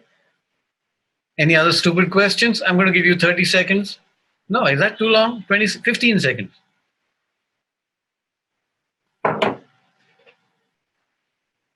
Okay. Let's just look at that. How will I use my education without outdoors now? Oh, God, I agree with you. After this pandemic, I'm not an outdoor educator for now. Sure, I agree with you. And you can stay below the line if you want, remember? And feel depressed and dive into a hole and bury your head. I don't know what you can do. But you can do that if you want, but you can say, okay, what do I have? What can I do? And the moment you do that, something else begins to happen. So here's the invitation. The moment you say, is this a stupid question, and you don't ask it, then you have to live with it. But here's the alternative. If you find a stupid question, if you have a question and you say, oh, this is a stupid question, I'm not going to ask it, I just need you to know there are no such things. There are only questions. Okay? So find the energy, find the courage to put it out there. And if you want to say at the end of the question, put it in brackets and say, is this stupid? So I know that's what you're thinking. When you ask that question, ask a question to clarify, not confirm. You will figure that out once you have a stupid question. Okay? So I'm just going to leave you to that for now. And remember that just because you may ask a very intelligent question and I might give you a very stupid answer. Right? And what you need to remember is this, that my answers can never be yours. And you need to figure out whether my answer works for you or not. If it doesn't, throw it away. If you've got an answer, bring it out there, pull it into the conversation, pull it into the classroom, and let's talk about it. But there's no such thing as a stupid question.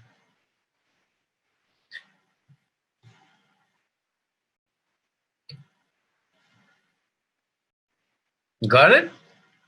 Thumbs up, so you know where the button is. Okay, cool. I see nice thumbs up. Right. So, how many of you feel like you need to know what the course is going to cover? Yeah, you can put your hands up. I can see most of you, or put a thumbs up. Okay, so see, and how many of you feel like, it doesn't matter. I'm just going to be on this adventure and journey anyway. Great. So you've got both these types, right? Very clearly, we've got different types in this classroom. So I just want to be kind at this point in time to those who need it, and I'm going to give it. So here's the course map. But here's the thing. I don't know if it'll answer your need completely. I don't know how much detail you want, but I'm just going to begin anyway. Okay, so here's the map.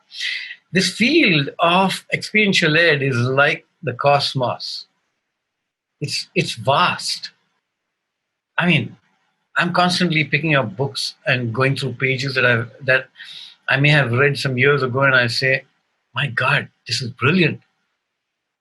But I'm seeing it from today's point of view. I saw it differently 10 years ago, and 20 years ago, and 30 years ago, and it's all meaningful. So it's this vast cosmos, and we're going to try and touch upon some things.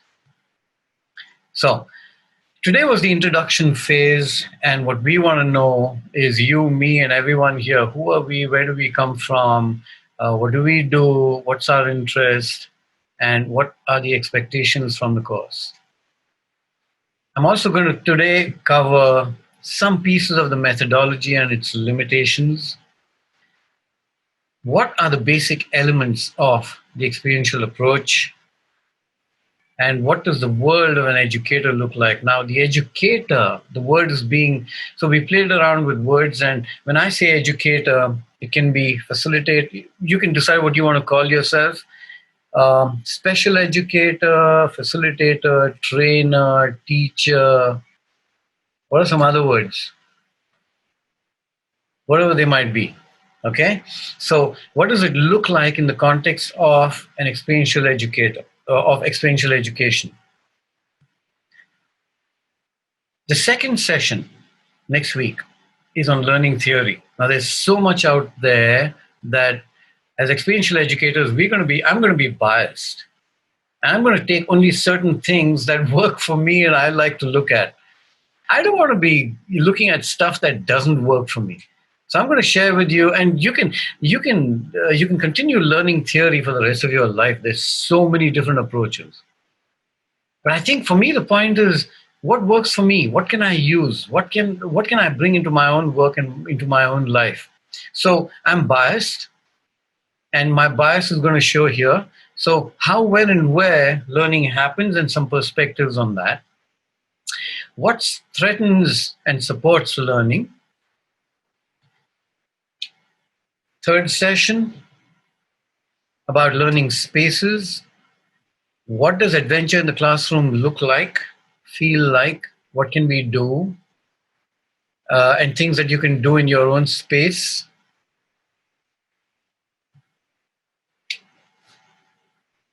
Connection. What are our responsibilities as facilitators? And when we say facilitator, I'm saying educator. So you might see these words being used differently in different places. Don't be confused. It's you, it's me, it's all of us in this room. So what are our responsibilities? What are the things that we need to be careful about and think about and be conscious about? And this includes parenting. So as parents, we are educators as well. And it's not like, you walk into a classroom and some switch comes on. And a different switch comes on when you come back home and you have to deal with your children. That's not how it works. The space of the classroom is everywhere.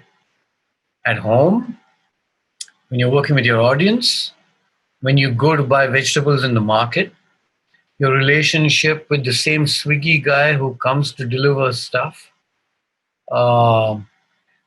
Everybody that we relate with is part of that world, because an educator once is an educator for life.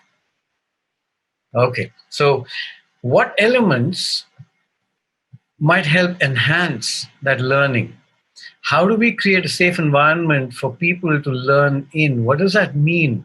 What do we need to do with ourselves? A little of that. And what do we need to do outside ourselves in the space that we're in? Now, that would be quite a lot of stuff in the first 4 sessions. So the 5th session has been left blank. And that is for either revision, dialogue. We'll have dialogue in every session anyway. Clarification, revisits. I don't know. You decide. But if you turn up on the 5th session day and say, hey, you know what, you do your thing, then I'll do something. Anyway, so I've got a plan, but it's not complete. and that fifth session is essentially meant to, because if our dialogue goes on, then the whole course expands into the fifth session, and that's fine. So that's the buffer that I'm keeping. The sixth session will be on building community, and wherever you are, whether you're a corporate trainer, a manager, a teacher, a parent, a daughter, a son, doesn't matter. It's still building community. And what we'll look at specifically the classroom and also community in general. The seventh session will be on reflection. Why reflection? How it helps. How do we ask questions, framing questions? How do I sequence them? The eighth session will be on activities. If we're using activities in our work, the different kinds of activities, how do we sequence them? Types of programs that we can run. And what does it mean to play with purpose? Because a lot of people think that there is such a thing as purposeless play. I don't know, there might be, but have you ever played and not learned something from it?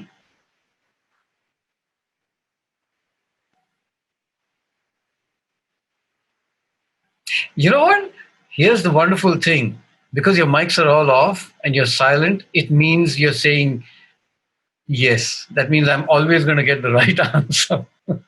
Okay. So, how do we make play purposeful without losing the joy of play? Okay. So that's something we'll be looking at. And some aspects of group development theory. Those of you who might be aware of Tuckman and Jensen, forming, storming, norming, performing. No, we are not looking at that. We'll be looking at a different one. A simpler one, something that you can bring into your practice much more easily, something that you can actually do things to improve your group, whoever it might be, whether it's your classroom or your home or as a manager. Okay, the ninth session is kind of a let's look at ourselves now, and what are we going to do? What do we need to do in order to be better educators? So it's one of those self-development pieces, looking at the inner world of the facilitator, and then the 10th session will be the closure piece. Again, blank, left blank so far for expansion to happen. And the course is alive. It's going to evolve. So there might be moments in which you say, hey, can you do a little more of this? And I'll try and make it possible. There might be moments when all of you revolt and, mutiny, and you say, hey, we don't want that. Fine, we'll move on and do other things. So just remember, this course is as much yours as it is mine. Okay? So don't lose ownership. Don't come with your jolas empty. You're going to be given homework. You're going to have to read. And that's an invitation to expand your own knowledge base.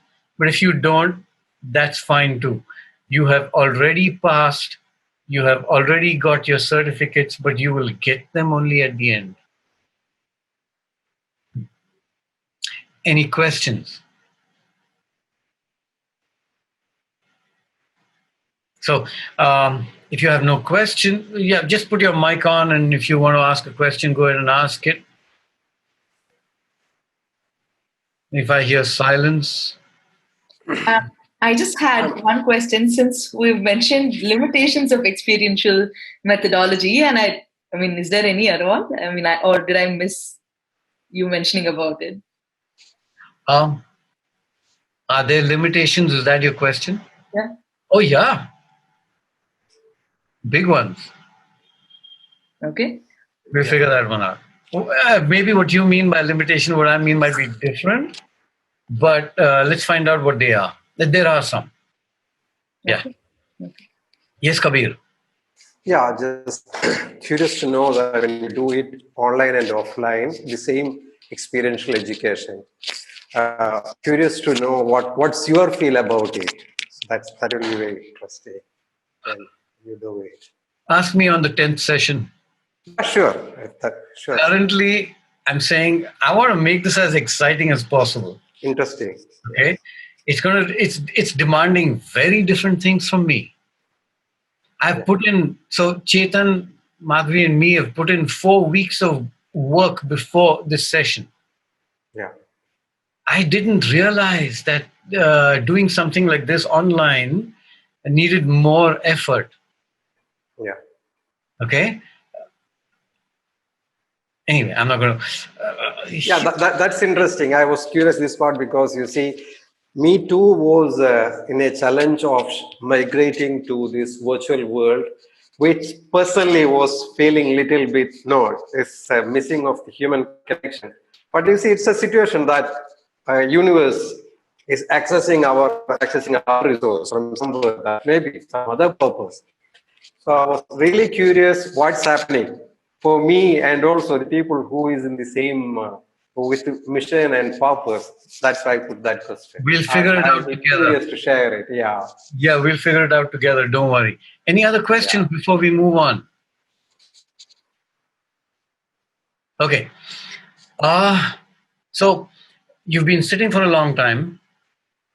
Here's your opportunity. I'm going to give you a few minutes to take a walk, take a bio break, get a cup of coffee, refill your bottle with whatever you want. See you back in a few minutes. In the meanwhile, those of you who are still sitting there, maybe Chetan can play some music. I don't know. Che, can you do that? Maybe like a house party. You request numbers? Sure. I'll be back in 2 minutes.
Anybody got a question or anything before we begin? You might want to have your note, pen, and book ready. Can I ask one thing? Starting on the presentation, you talked about a book, something conscious dash. Can you tell me what the dash is? Yeah, sure. We will be putting this information up for you to access.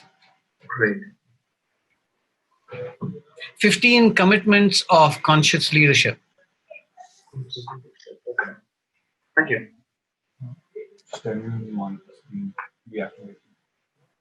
No. Next one. Let me do that. Okay, are you guys ready?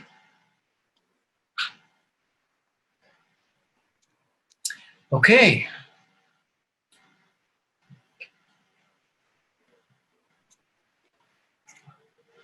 So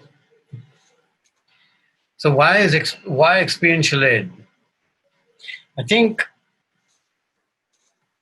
a real encounter with the world is really through experience, and this line from Albert Einstein has affected the way I see what we do.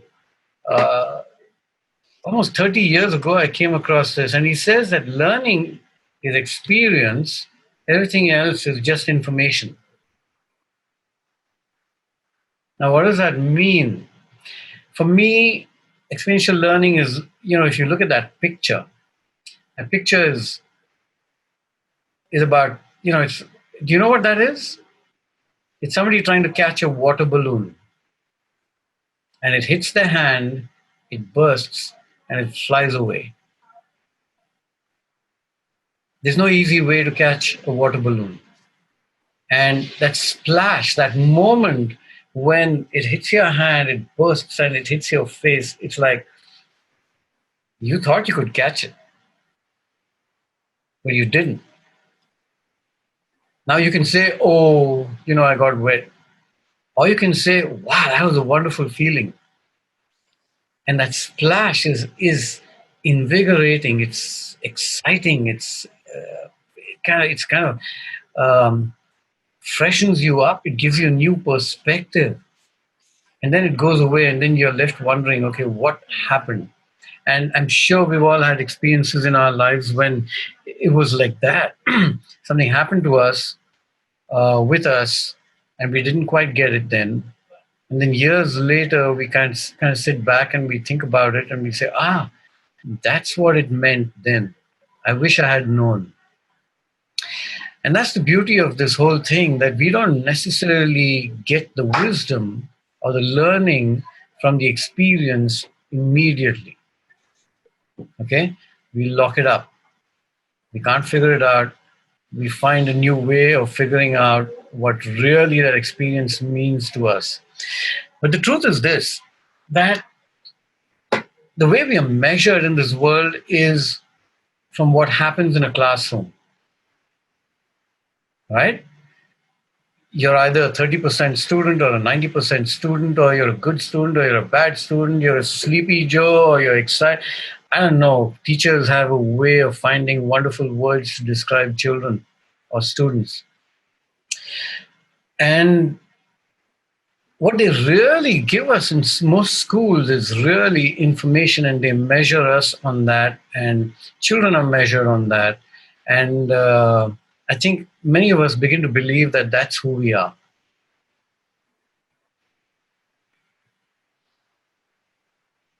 I'm sure some of you are sitting in that chair and saying, damn it, why is that?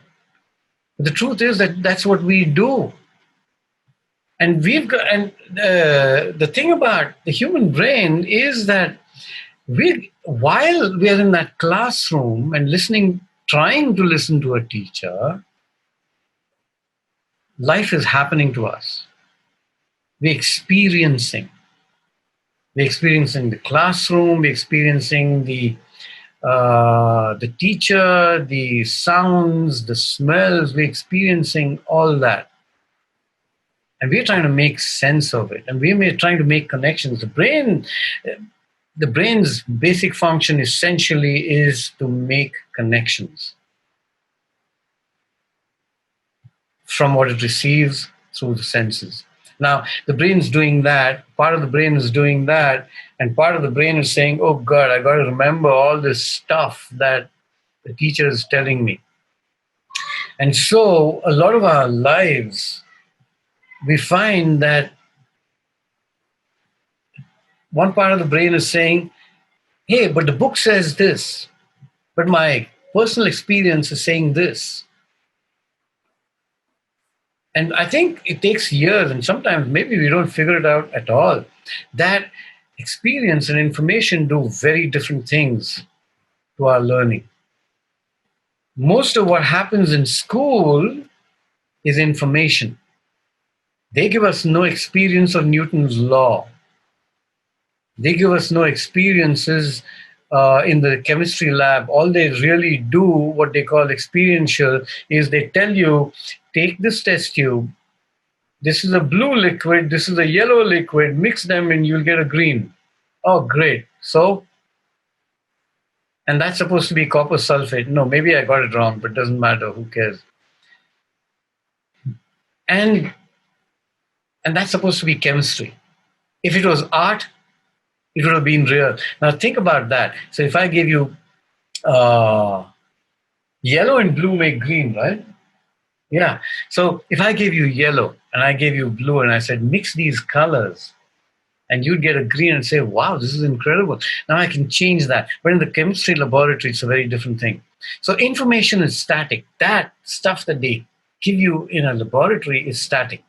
All the information in that book, whether it's history, geography, physics, chemistry, math, is static. We have no personal experience of it.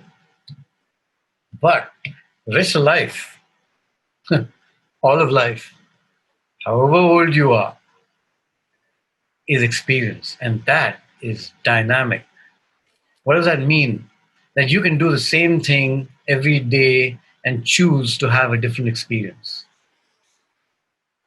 We complain that I drink coffee every day and it does the same thing. Probably not. Just wake up one morning, maybe tomorrow morning, wake up and say, okay, I'm going to have my chai or coffee or green juice or whatever it is that you drink, and say, I want to find out whether this experience is going to be different and be a little more conscious of it and see what happens. And then tell me if the experience was the same.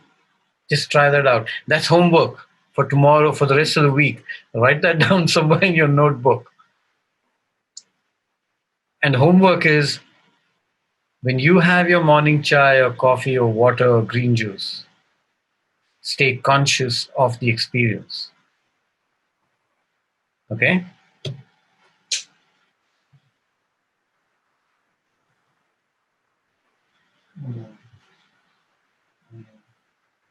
Now, here's the thing.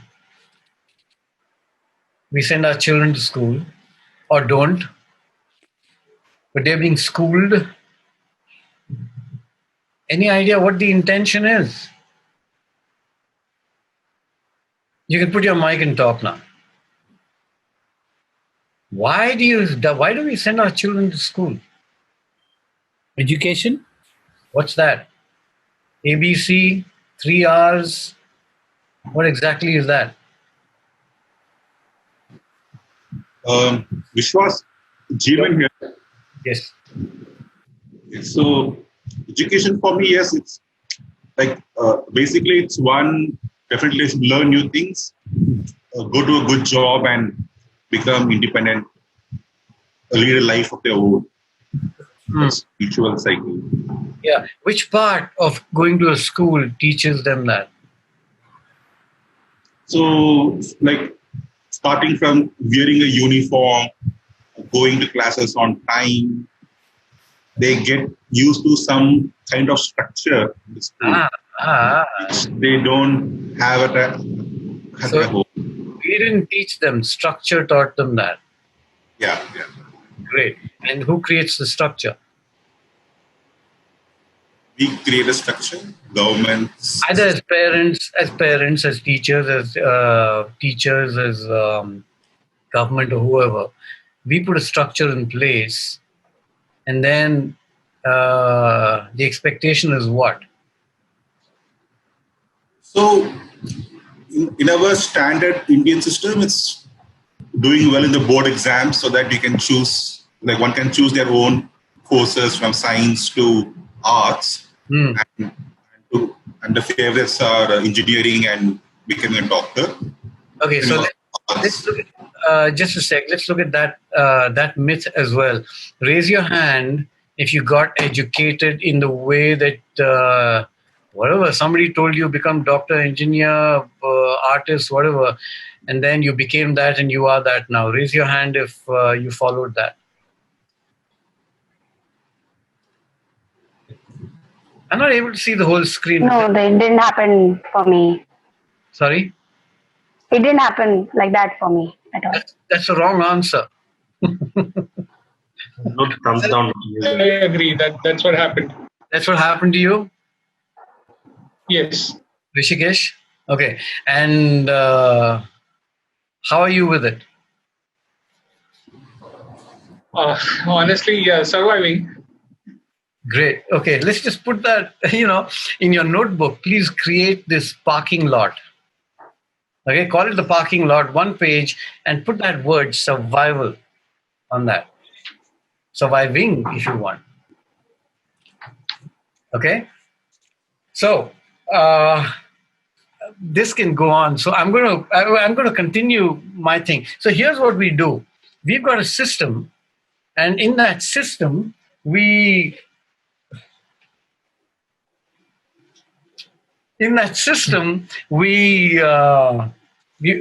want people to align. We want them to follow it. And here's the thing about systems and structure and form. Now, please understand this. I'm not saying it's wrong. All I'm saying is all structure very often is created to do something that we want to see happen. Okay? Simple rule. If I want structure in this two-dimensional form called Zoom, then I'll put all your microphones off. You notice I have control over that, don't you? So if I don't want to hear what you have to say, I'm just going to keep your mics off. So here's the thing. Most structure, most form, schooling mostly is about control. But why then, many of you said that you wanted to change the world. Yeah? Now you've got an idea. And now you're going to be attached to that outcome of changing the world. And if it doesn't happen the way you want it to, man, you're going to be a mess. Haven't you met people who want to change the world, want to make it richer, poorer, less hungry, free of COVID, whatever? And then when it doesn't happen, they're disappointed, they're unhappy, Yes. their lives become a mess, and they lose the energy that they started off with. Okay, so I'm not saying don't have that. I'm not saying it's a bad thing. I'm saying our relationship to two things. What does change mean? And what is my attachment to outcome? How we define these two things needs to change. Incidentally, I'm not giving you any notes. Okay? You're just going to get grabs from this presentation as a PDF. So if there's something you need to write down and you want me to slow down, feel free to ask me to stop, because sometimes I get excited and I just run off. So hold me back. And you can put the mic on and say, stop. I'm okay with that. Okay, so I just want to restate two things. We need to reconsider about whatever we do. One, what does change mean? Why am I wanting change in somebody else?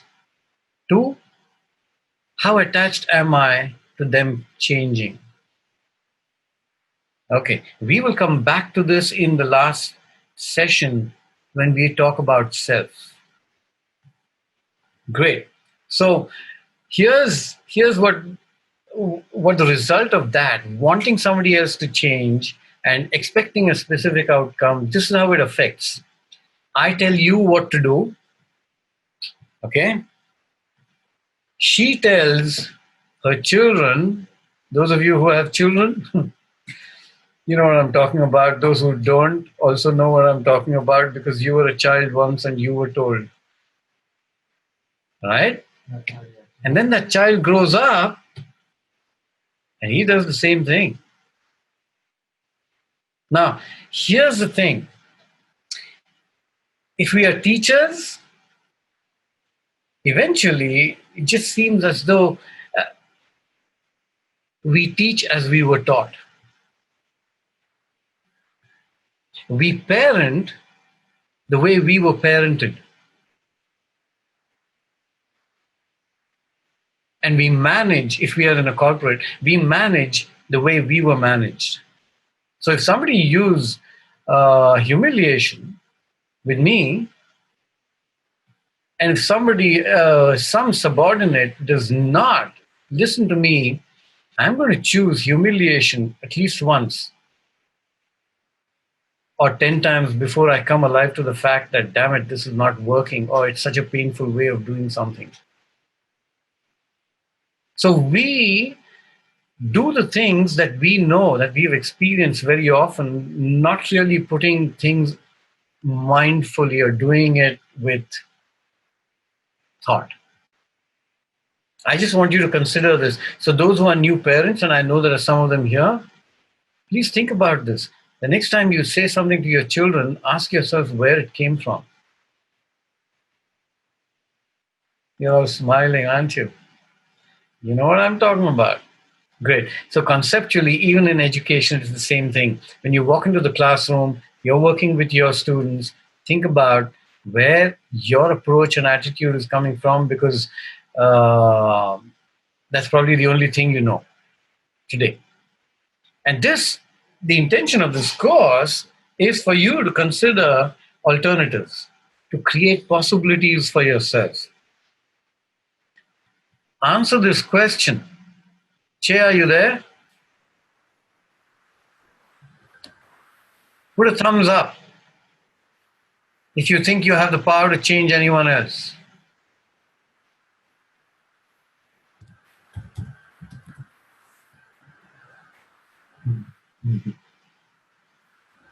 Yeah, quick yes or no in the chat should do.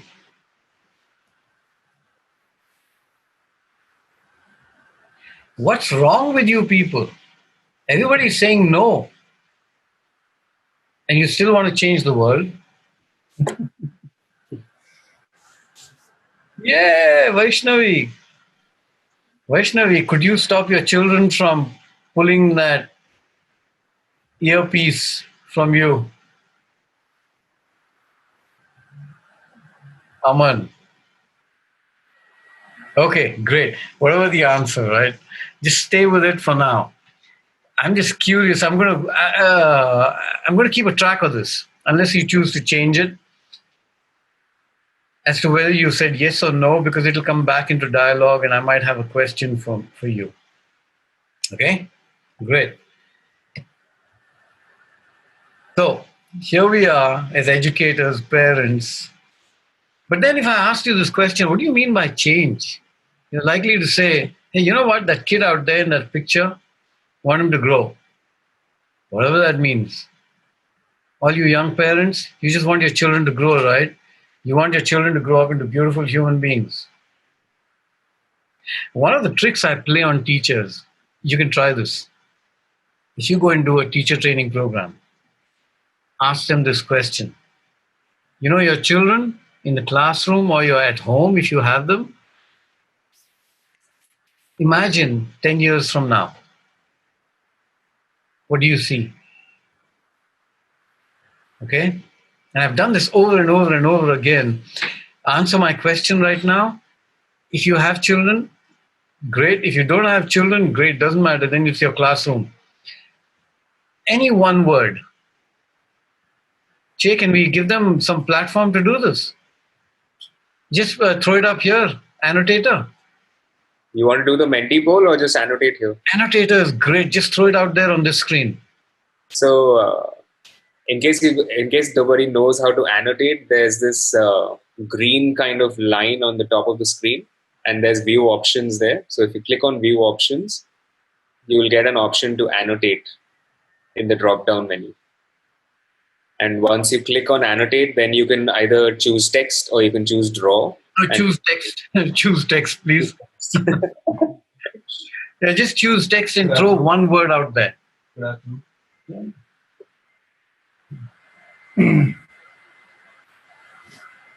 Throw one word and it should come on screen.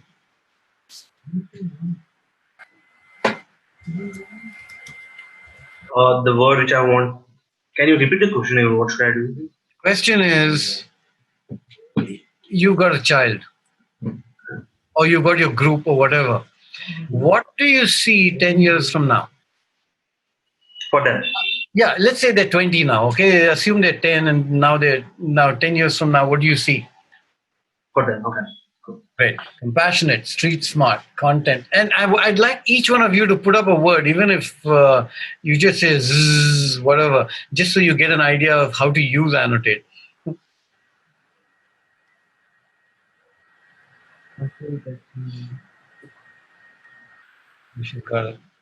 Okay, so compassionate, street smart, content, human, happy, empathy, independent. Yeah, you know what? Find a white area if you can. Conscious, self-aware. Okay. Everybody put their word?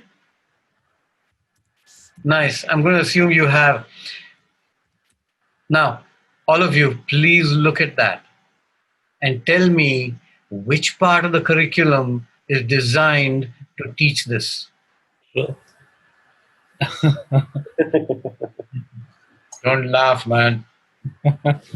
You guys are going to be doing all this in classroom. So which part of what you do is going to be this?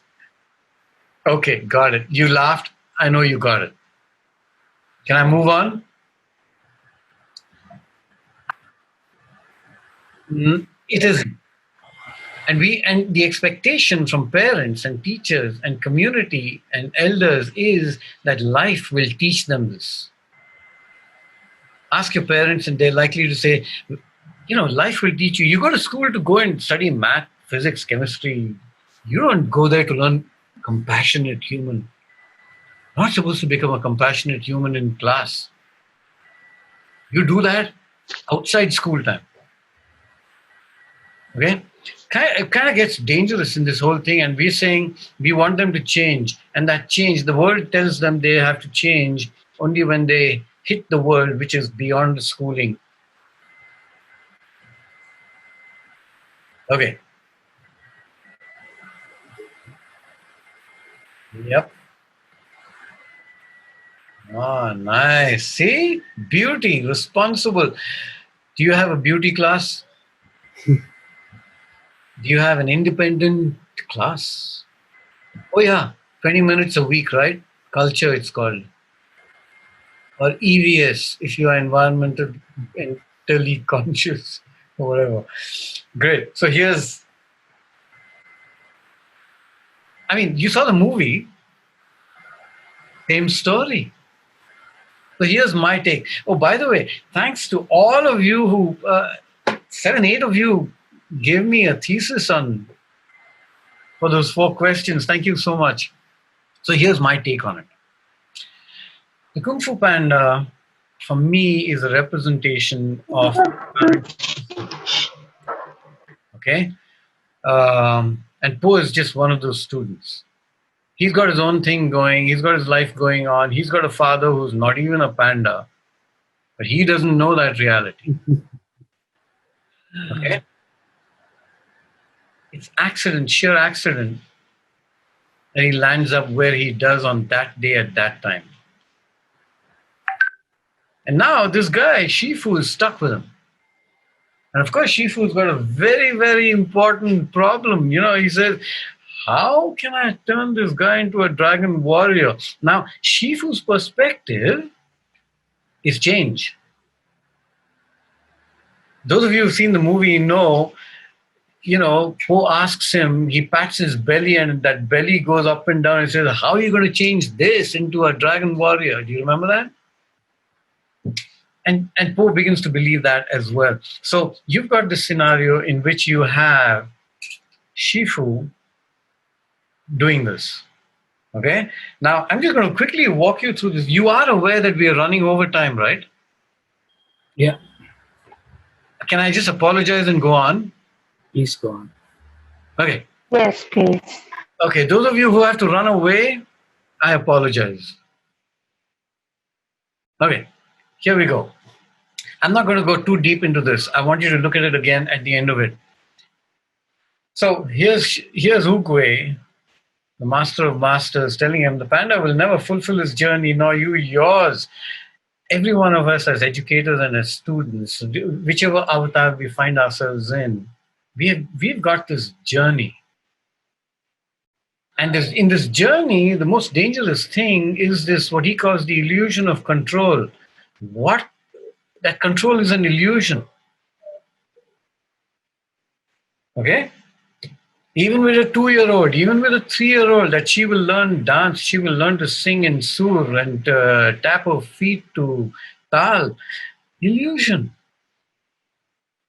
And then we spend the rest of our lives trying to make that happen. Every teacher wanting to get his children to be 95% or pass or whatever it is. And if we are parents, then I want them to be polite. I want them to be well dressed. I want them to be clean. I want them to wake up in time. I want them to eat well. Oh man, you know what I'm talking about.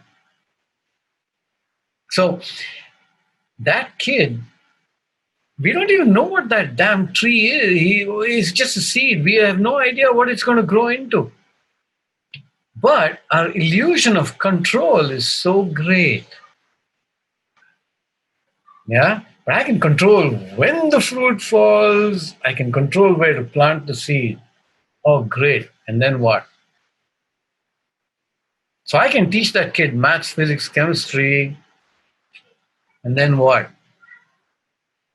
Look at your own lives. Somebody taught you this and said you have to become the biggest, the greatest scientist in the whole world. And somebody lived your dream till you destroyed it in your own head and destroyed it in their head. And then there was disappointment and all kinds of things. And of course, the story goes through that. What's the illusion? The illusion is of control. Yeah? There's no illusion. Yes, children come to your classroom. Yes, children are born in our homes. And then what?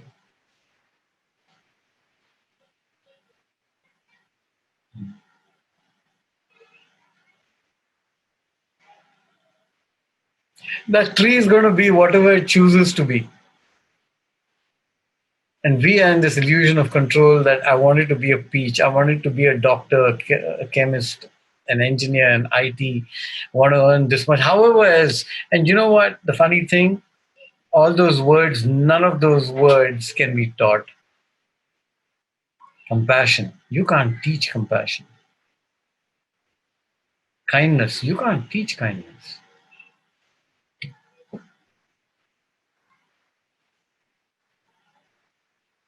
So whatever, all you young parents out there, yeah, I know, Shweta, you don't know what tree it's going to be. So then what can we do as educators? This is the brilliant piece in that, that movie. Oh, that's all we can do. All we need to do is nurture it. And if you remember that scene, it's that beautiful, I don't know, he's got these long nails, right? ee2go has got these long nails and he goes like that. And he says, you can nurture it. And this is, I don't know, go and see it again, whatever. Okay? Go and watch it again, see it with these new eyes, and that's what we need to do. All we can really do is nurture it. And I think this whole course is about that. And that's why I'm here. And you were there. And we're going to go through this journey by ourselves that I don't know. I did some things. I discovered some things. I'm going to try and share them with you. You're going to discover some things, and you're going to teach me. And we're in this together. It's just I have a balder head than anybody else in this group. Okay, so if you can believe, great. If you don't, that's fine too. Decide which side of the line you want to be on, above or below the line. Right.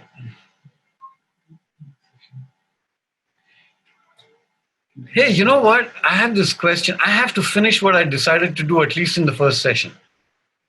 After that, it can float. Are you okay with that?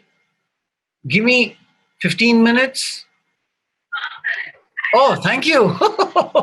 Brilliant. Yeah, quick responses on the screen. Use your annotator and give me words or go to hell or whatever. I don't know. Just, I need response. I need 15 minutes. And I need a response, not silence. So yes, no, whatever you want to say. Yeah. Okay. Amen. Keep going. Okay. Anybody really angry? Scream.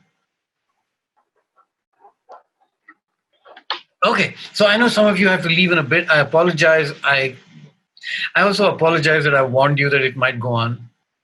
Session 1, allow me the freedom. I will reduce the content next time. Okay. So, right. So, experiential methodology. What is the heart of it? What we do is offer experiences, we create experiences, and our intent always is to create disequilibrium. What is this disequilibrium? What's it in the movie? Po, a panda, comes from a certain reality. Shifu is offering him something else. He says, if you want to be the dragon warrior, you have to go through all that stuff. So one of the key pieces about experiential methodology is our ability to offer experiences that create disequilibrium between what people know and what they now encounter in what we create for them. You got that? So right now, there's disequilibrium already created. I wanted to finish it in 2.5 hours. Latest, I need 15 more minutes. Disequilibrium created. Not only for me, but for you as well. You didn't expect it to go on. You said 6 to 8. Yeah, great. But I want another half an hour. So disequilibrium created. Now we've got to respond to that disequilibrium. And that's the power of experiential methodology. And here's the world of the educator. There are 5 elements that are critical. Do you think I should do this next time? Yeah? I think you've had enough. Okay, cool. So just remember this. I will take this piece into the next session. What I would like at this point in time is a little, how these 2.5 hours been like for you? What do you want more of, less of? Just remember one thing, and this is really critical. We are not doing this to learn activities on how to make Zoom calls more exciting.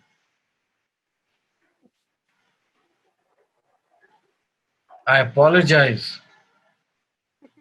Our intention is to make our lives a little different by learning a methodology. If you are interested in learning about activities on Zoom calls, we will put the resources out there for you. Are we clear? We will put it out there for you. No problem. Chetan, just remember that. We'll put them out for you in Classroom, Google Classroom. But at this point in time, here's my question, and I want you to annotate. Have these 2.5 hours created any kind of disequilibrium for you?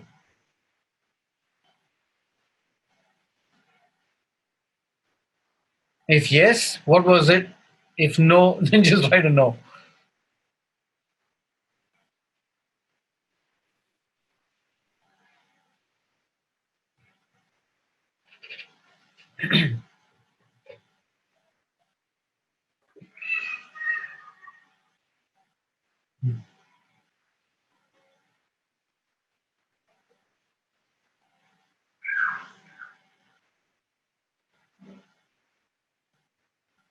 Okay. I'm getting.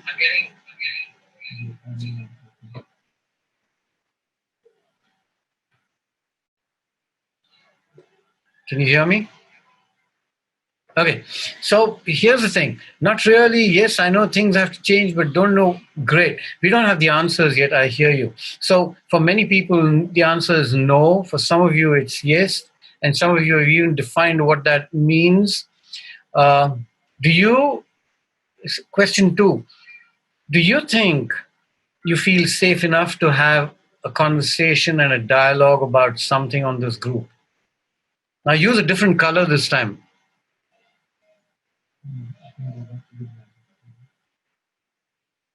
Can you repeat the question, which was, please? Okay, the question is, what was the question? Che?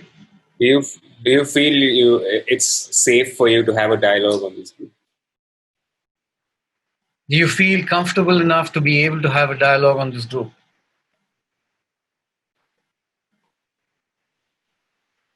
Oh, somebody's already had a moment. Thought I can really change my students' perceptions. Really, I can't.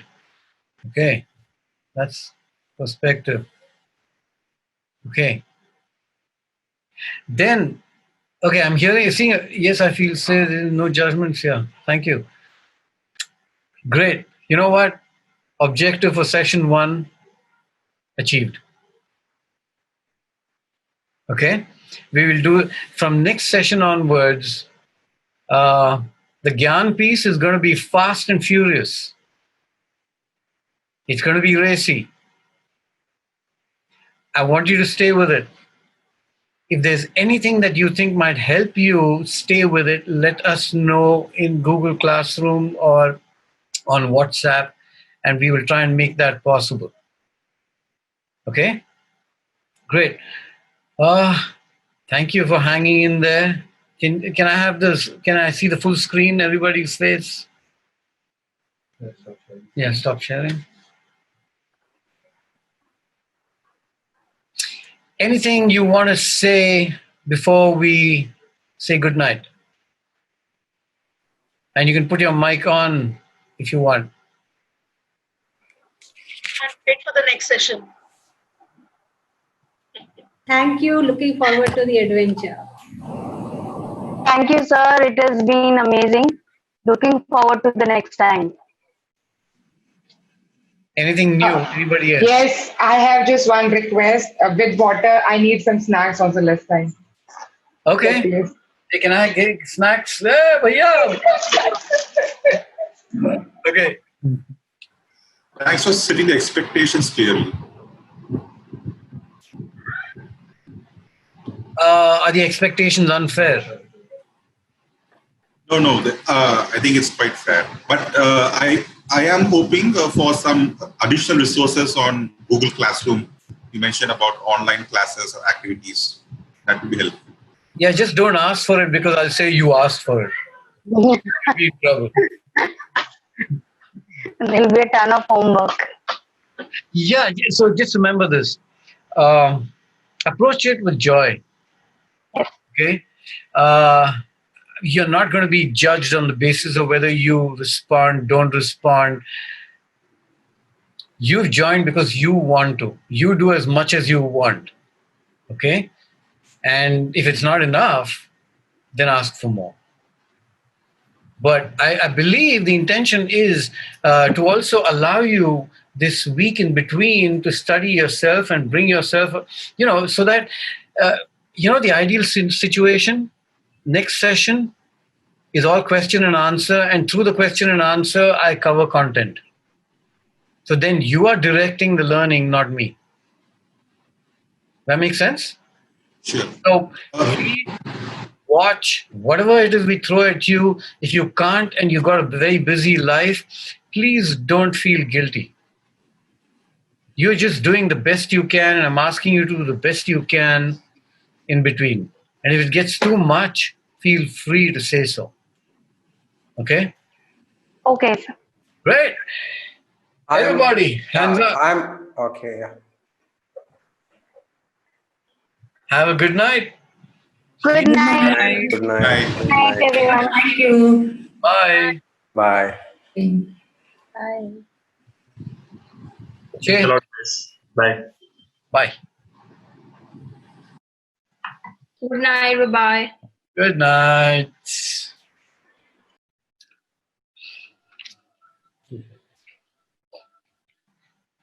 Do balle balle.